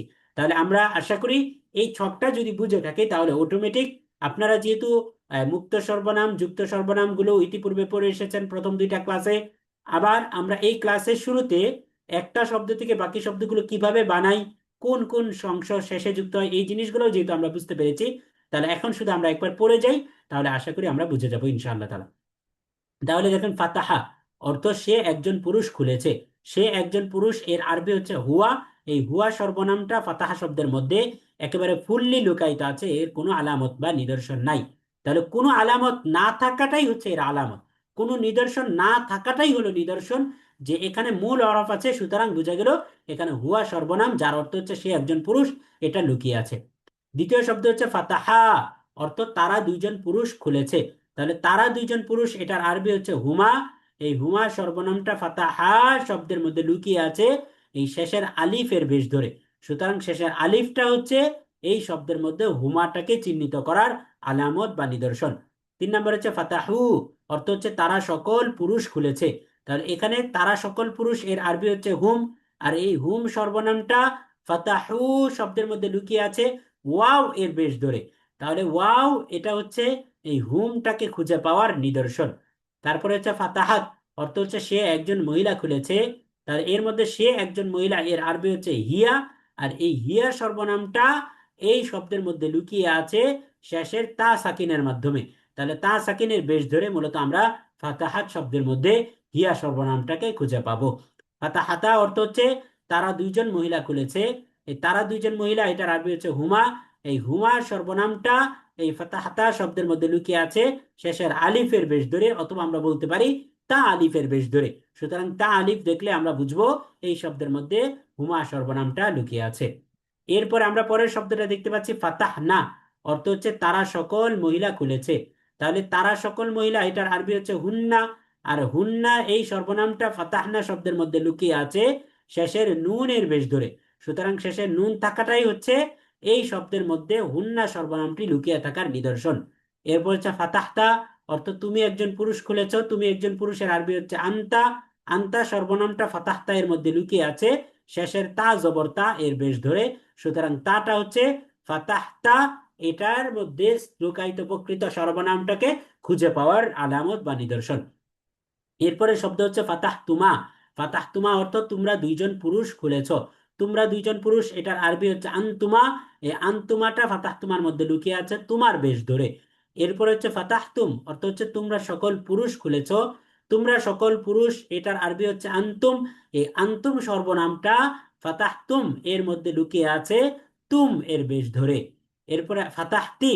ফাতাহতি অর্থ তুমি একজন মহিলা খুলেছ। তুমি একজন মহিলা এটার আরবি হচ্ছে আন্তি। আন্তি সর্বনামটা ফাতাহতি শব্দের মধ্যে লুকিয়ে আছে শেষের তাজের তি এর মধ্য দিয়ে। সুতরাং তাজের তি হলো ফাতাহতি শব্দের মধ্যে আন্তিকে খুঁজে পাওয়ার আলামত। এরপরে হচ্ছে ফাতাহ তুমা, অর্থ হচ্ছে তোমরা দুইজন মহিলা খুলেছ। তোমরা দুইজন মহিলা আরবি হচ্ছে আন্তুমা। এই আন্তুমা সর্বনামটি ফাতাহ তুমা এর মধ্যে লুকিয়ে আছে তুমা এর বেশ ধরে। সুতরাং তুমা দেখলে আমরা বুঝবো এই বাক্যের সাবজেক্ট হলো আন্তুমা বা তোমরা দুইজন মহিলা। এরপরে ফাতাহতুন্না, অর্থ হচ্ছে তোমরা সকল মহিলা খুলেছ। এখানে শব্দের শেষে তুন্না, অর্থ হচ্ছে তোমরা সকল মহিলা। এই আন্তুন্না সর্বনাম মূল সর্বনামটি তুন্না অংশের বেশ ধরে এই শব্দের মধ্যে লুকিয়ে আছে, অর্থ হচ্ছে তোমরা সকল মহিলা। এরপরে ফাতাহতু, অর্থ হচ্ছে আমি খুলেছি। এই শব্দের মধ্যে আমরা আমি খুলেছি, আমি অর্থ হচ্ছে আনা। এই আনা সর্বনামটি লুকিয়ে আছে তু এর বেশ ধরে। সুতরাং তু দেখে আমরা আনাকে চিহ্নিত করতে পারবো। এরপরে ফাতাহ না, অর্থ হচ্ছে আমরা খুলেছি। এই শব্দের মধ্যে আমরা এই প্রকৃত সর্বনামটা নুন আলিফ জবর না এর বেশ ধরে লুকিয়ে আছে, অর্থ হচ্ছে আমরা খুলেছি। তাহলে এই যে সর্বনামগুলো দেখেন অতীতকালীন ক্রিয়ার মধ্যে এই যে সর্বনামগুলো কিভাবে লুকিয়ে থাকে ফেয়ালে মাদির মধ্যে, প্রকৃত সর্বনাম কোনটা লুকিয়ে থাকে এবং সেই প্রকৃত সর্বনামকে আমরা কোন অংশ বা নিদর্শন থেকে চিহ্নিত করতে পারবো, এতটুকু কি আপনারা বুঝতে পেরেছেন সবাই? আলহামদুলিল্লাহ, মানে বুঝতে পেরেছেন সবাই? জি, আলহামদুলিল্লাহ বুঝতে আচ্ছা, পেরেছি। আলহামদুলিল্লাহ। তাহলে এই পর্যায়ে দেখেন আমরা যদি সাবজেক্ট বুঝে থাকি তাহলে সাবজেক্টের সাথে একটা সংশ্লিষ্ট আরেকটা বিষয় হচ্ছে অবজেক্ট। এই অবজেক্টটা আমরা বুঝবো এবং একটা বাক্যের মধ্যে সাবজেক্ট ফেল ভার্ব এবং ফেল ফাইল এবং মাফউল তথা ভার্ব সাবজেক্ট এবং অবজেক্ট কোনটা আগে আসে কোনটা পরে আসে, এই আলোচনাটা জেনে আমাদের আজকের ক্লাস সমাপ্ত করবো ইনশাল্লাহ। 5 মিনিট সময় আছে, এই 5 মিনিট সময়ের মধ্যে আমরা ক্লিয়ার করে ফেলবো ইনশাল্লাহ। তাহলে দেখেন মাফউলুন বিহি, আরবিতে অবজেক্টকে বলা হয় মাফউলুন বিহি। আরবিতে অবজেক্টকে কি বলা হয় বলেন তো সবাই? আরবিতে অবজেক্টকে কি বলা হয়? মাফউলুন বিহি। মাফউলুন বিহি। আর এটাকে আমরা বাংলায় বলি প্রত্যক্ষ কর্ম। তাহলে প্রত্যক্ষ কর্ম বা মাফউলুন বিহি তথা অবজেক্ট পরিচিতি। দেখেন, মাফউলুন বিহি বা অবজেক্ট হলো এমন একটি নাউন বা বিশেষ্য তথা ইসিম যার উপর ক্রিয়া সম্পাদিত হয়। অর্থাৎ ক্রিয়ার কাজটা কাজটা যার উপর পড়ে বা যার উপর করা হয়, কাজটা যার উপর সম্পাদন করা হয়, সেই নাউন বা বিশেষ্য বা ইসিমটাকেই বলা হয় মাফউলুন বিহি। যেমন দেখেন, সূরা তাহা 20 নম্বর সূরার 2 নম্বর আয়াতে আল্লাহ তাআলা বলেছেন, মা আনজালনা আলাইকাল কোরআন লিতাশকা। মা আনজালনা, আমি অবতীর্ণ করিনি, আলাইকা তোমার উপরে, আল কোরআন কোরআনকে, লিতাশক যেন সেটা তোমাকে কষ্ট দেয়। আল্লাহ রাসূল কোরআন নাজিল হওয়ার সাথে সাথেই বিড়বিড় করে এটাকে তাড়াতাড়ি মুখস্থ করার জন্য বলতেন। এরপর আল্লাহ বললেন যে রাসূল এত কষ্ট করার দরকার নাই, ইন্না নাহনু নাযালনা যিকরা, নিশ্চয় আমি কোরআনটাকে নাজিল করেছি, ওয়া ইন্না লাহু লাহাফিজুন, এবং নিশ্চয়ই আমি এই কোরআনকে হেফাজত করব। সুতরাং আপনাকে তো কষ্ট দেওয়ার জন্য এই কোরআনকে নাজিল করি নাই, এটা সংরক্ষণের দায়িত্ব তো আমার। আমি কিভাবে আপনার মধ্যে এটাকে হেফাজত করব সেটা দায়িত্ব আমার। তাহলে দেখেন, মা আনজালনা, আমি নাজিল করিনি।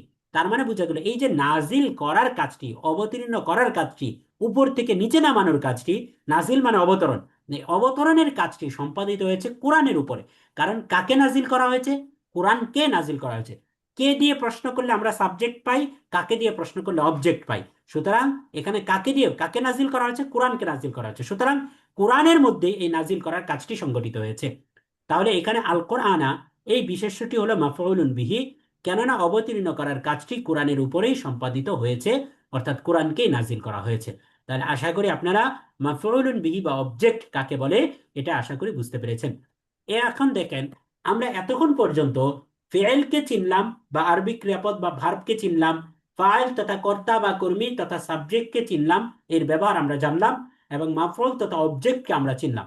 তাহলে ফেলও চেনা হলো, ফাইলও চেনা হলো, মাফউলও চেনা হলো, ভার্বও চেনা হলো, সাবজেক্টও চেনা হলো, অবজেক্টও চেনা হলো। এখন একটা আরবি বাক্যের মধ্যে ফেল আগে আসে নাকি ফাইল আগে আসে নাকি মাফউল আগে আসে, তথা সাবজেক্ট আগে আসে নাকি ভার্ব আগে আসে নাকি অবজেক্ট আগে আসে, এই অর্ডার অফ ওয়ার্ডসটা কেমন হয়, ক্রিয়াবাচক একটা বাক্যের মধ্যে শব্দ বিন্যাসটা কেমন হয়, এই সংক্রান্ত আলাপ আলোচনা আমরা জানবো। ইংরেজিতে আমরা দেখে থাকি এবং বাংলাতে subject plus verb plus object, আমরা বলি আই ইট রাইস, আমি ভাত খাই। তাহলে subject plus verb plus object. তাহলে ইংরেজিতে আই ইট রাইস, প্রথমে সাবজেক্ট তারপরে প্লাস ভার্ব তারপরে অবজেক্ট। আর বাংলাতে প্রথমে সাবজেক্ট, অর্থাৎ প্রথমে কর্তা, তারপর হচ্ছে এই কর্ম, তারপর হচ্ছে ক্রিয়া, আমি ভাত খাই, এভাবে এসে থাকে। আরবিতে টোটালি পুরো ব্যতিক্রম। আরবিতে প্রথমে ফেল এসে থাকে, প্রথমে ভার্ব এসে থাকে, তারপরে সাবজেক্ট এসে থাকে, তারপরে প্রথমে কাজ, তারপরে কে করেছে তার নাম আসে, তারপরে এই কাজটা কার উপর পড়েছে তার নাম আসে। তাহলে প্রথমে ক্রিয়াপদ বা তথা ফেল বা ভার্ব, তারপরে সাবজেক্ট তথা কর্তা, সবার শেষ হচ্ছে মাফউল তথা অবজেক্ট। তাহলে চলেন এই আলোচনাটাই আমরা দেখি, খেয়াল করেন। ক্রিয়াবাচক বাক্যে, আর এই জিনিসটা কখন ঘটবে? যখন বাক্যের মধ্যে সাবজেক্টটাও প্রকাশ্যভাবে আছে, আবার ভার্বটাও প্রকাশ্যভাবে আছে, অবজেক্টটাও প্রকাশ্যভাবে আছে, সবই উল্লেখ আছে, সবাই সিরিয়াল অনুযায়ী আছে, উল্লেখ আছে, তখন এই ঘটনাটা ঘটবে। দেখেন, ক্রিয়াবাচক বাক্যে যখন ফাইল তথা কর্তা সুনির্দিষ্টভাবে উল্লেখ থাকে, একেবারে স্পষ্টভাবে ফাইল তথা সাবজেক্টকে দেখা যায়, তখন সাধারণত বাক্যে ক্রিয়া বা ফেল এর অবস্থান হয় সবার প্রথমে, তারপরে থাকে ফাইল বা কর্তা, এবং সবার শেষে থাকে বাক্যের বাকি অংশ তথা মাফউল তথা অবজেক্ট, এটা থাকে সবার শেষে। যেমন আমরা দেখতে পাচ্ছি খলাকাল্লাহু সামাওয়াতি ওয়াল আরদা বিল হাক্কি, যা আল্লাহ তাআলা নবমণ্ডল এবং ভূমণ্ডলকে সৃষ্টি করেছেন। তাহলে এইখানে দেখেন খলাকা, এটা একটা ফেল তথা ভার্ব, তাহলে এটা আসছে সবার আগে। এরপরে আল্লাহ, কে সৃষ্টি করেছেন? আল্লাহ সৃষ্টি করেছেন। তাহলে কে দিয়ে প্রশ্ন করে আমরা আল্লাহ উত্তর পেয়েছি, আল্লাহটা হলো সাবজেক্ট, এটা আসছে দ্বিতীয়তে। কি সৃষ্টি করেছেন বা কাকে সৃষ্টি করেছেন? আসমান জমিনকে সৃষ্টি করেছেন। তাহলে আসমান জমিনটা হলো অবজেক্ট বা মাফউল, তাহলে এটা এসেছে সবার শেষে। তাহলে দেখেন এখানে খলাকা, তিনি সৃষ্টি করেছেন, এটা হচ্ছে ক্রিয়া বা ফেল। আর আল্লাহ, এটা হচ্ছে ফাইল, অর্থাৎ আল্লাহ সৃষ্টি করেছেন। তাহলে আল্লাহ হচ্ছে এটা ফাইল তথা কর্তা, যা প্রথমে এসেছে। এবং আল আরদ, সরি এখানে মিস্টেক হয়েছে, খলাকা তিনি সৃষ্টি করেছেন, এটা ফেল বা কর্তা, এটা প্রথমে এসেছে। এই যা প্রথমে এসেছে এই বাক্যটা হবে আগে, এটা প্রথমে এসেছে। আর আল্লাহ, এটা হচ্ছে ফাইল বা কর্তা, এটা দ্বিতীয়তে এসেছে। আর আল আরদ, এটা হলো মাফউলুন বিহি, যা সবার শেষে এসেছে। তাহলে আশা করি আরবি ক্রিয়াবাচক বাক্যে, অর্থাৎ যে বাক্যটা ক্রিয়া দিয়ে শুরু হয়, আমরা আরবিতে দুই ধরনের বাক্য পাবো। কিছু বাক্য পাবো যে বাক্যটা নাউন দিয়ে শুরু হয়, সেটাকে বিশেষ্যবাচক বাক্য বলে। আর কিছু বাক্য আছে যেটা ভার্ব দিয়ে শুরু হয়, এটাকে ক্রিয়াবাচক বাক্য বলে। আরবিতে বলা হয় আল জুমলাতুল ইসমিয়া, আর আরবিতে বলা হয় আল জুমলাতুল ফেলিয়া। তাহলে এটা আমরা ধীরে ধীরে বুঝবো ইনশাল্লাহ। তাহলে আশা করি আরবি ক্রিয়াবাচক বাক্যের মধ্যে যেখানে সাবজেক্ট, ভার্ব এবং অবজেক্ট সবগুলো স্পষ্টভাবে উল্লেখ থাকে, সেখানে কোনটা আগে আসে কোনটা পরে আসে, এটা আশা করি আপনারা বুঝতে পেরেছেন। তাহলে আমরা বুঝলাম আরবি বাক্যের স্ট্রাকচার হলো verb plus subject plus object, ফেল প্লাস ফাইল প্লাস মাফউল। এটা হচ্ছে আরবি বাক্যের স্ট্রাকচার। তাহলে এতটুকু যদি বুঝে থাকেন, তাহলে আশা করি আমরা কোরআনী গ্রামারের বেসিক বিষয়টা আমরা ক্লিয়ার হয়ে যাবে ইনশাআল্লাহ তাআলা। তাহলে আজকের ক্লাসে আমরা কি কি শিখলাম? আজকের ক্লাসে আমরা প্রথমে শিখলাম আরবি অতীতকালীন ক্রিয়াপদের রূপসমূহকে শিখলাম, 14টা রূপ অর্থ সহ বুঝলাম। এরপরে এই 14টা রূপ, একটা রূপ থেকে বাকি 13টা রূপ কিভাবে গঠিত হয়, এই গঠন প্রণালী আমরা শিখেছি। এরপরে এই 14টা রূপের মধ্যে যে সর্বনাম বা প্রোনাউন সাবজেক্ট হিসাবে লুকিয়ে থাকে, এই মানে সাবজেক্ট এর পরিচয় আমরা জেনেছি। এরপরে সাবজেক্ট যে লুকিয়ে থাকে আবার প্রকাশ্য থাকে, এই দুই পদ্ধতি আমরা জেনেছি। এরপরে অতীতকালীন ক্রিয়াপদের মধ্যে এই সাবজেক্টটা কিভাবে লুকিয়ে থাকে এটা আমরা জেনেছি। এবং এই যে অতীতকালীন ক্রিয়াপদের মধ্যে সর্বনামের ভেষ ধরে যে সাবজেক্টগুলো লুকিয়ে থাকে, এটা কোন সর্বনাম লুকিয়ে আছে এ কোন ক্রিয়াপদের মধ্যে, এবং তাকে আমরা কি দেখে চিহ্নিত করতে পারবো, এই প্রকৃত সর্বনাম এবং তার আলামত, লুকিয়ে থাকার যে আলামত, এই আলামতটাও আমরা চিনেছি। এবং সাবজেক্টের সাথে সম্পর্কযুক্ত মাফউলুন বিহি তথা অবজেক্টের পরিচয় আমরা জেনেছি। এবং ক্রিয়াবাচক বাক্যের মধ্যে সাবজেক্ট আগে আসবে না অবজেক্ট আগে আসবে না ভার্ব আগে আসবে, এই জিনিসটা আমরা দেখার চেষ্টা করেছি আলহামদুলিল্লাহ। তাহলে আজকের ক্লাসের হোমওয়ার্ক ও অ্যাসাইনমেন্ট আমাদের কি থাকবে, যে আজকের ক্লাসের রেকর্ডেড ভিডিওটা আমরা মনোযোগ দিয়ে দেখবো, এটা 1 নাম্বার বিষয়। যেহেতু আজকের ক্লাসটা কোরআনী গ্রামারের খুবই ইম্পর্টেন্ট একটা ক্লাস, আজকের ক্লাসটা হচ্ছে ফাউন্ডেশন ক্লাস। তো এটা বুঝলে আমরা কোরআনী গ্রামারের রূপান্তর বা কোরআনের ক্রিয়াপদের রূপান্তর বোঝাটা আমাদের জন্য খুব ইজি হয়ে যাবে। তাহলে আজকের ক্লাসের রেকর্ডেড ভিডিওটা আমরা মনোযোগ দিয়ে দেখবো, এবং কয়েকবার এই পঠিত বিষয়গুলো পড়ে খাতায় লিখবো, এবং এর সারাংশ মুখে বলে ভিডিও করে অথবা খাতায় লিখে আমরা কোরআনী আরবি শিখি যে ফেসবুক গ্রুপ আছে বা হোয়াটসঅ্যাপ গ্রুপে আমরা নিয়ম মেনে দিব ইনশাল্লাহ তারা। এবং এই জিনিসগুলোকে আমরা আমাদের পরিচিত সূরা থেকে খুঁজে দেখার চেষ্টা করব। এবং সবচেয়ে গুরুত্বপূর্ণ যে কাজটা আমরা আজকে করব, যেটা আমাদের এই নতুন আজকে থেকেই শুরু হবে, সেটা হলো আমরা অটোমেটেড সিস্টেমে প্রত্যেকটা লাইভ ক্লাসের পরে একটা করে কুইজ থাকবে। অর্থাৎ এই কুইজের মধ্যে অটোমেটেড আনসারও সেট করা থাকবে। আপনি কুইজে অংশগ্রহণ করার সাথে সাথে আপনি নিজের স্কোরটাকেও দেখতে পারবেন, এবং কোনো উত্তর যদি ভুল হয় তাহলে সেটার সঠিক উত্তরটাও আপনি দেখতে পাবেন, এবং কত মার্কস পাবেন এটাও আপনি দেখতে পাবেন। প্রত্যেকটা কুইজের মধ্যে 10টা করে প্রশ্ন থাকবে, খুব সংক্ষিপ্ত সময়ে, এবং এমসিকিউ আকারে প্রশ্নগুলো থাকবে।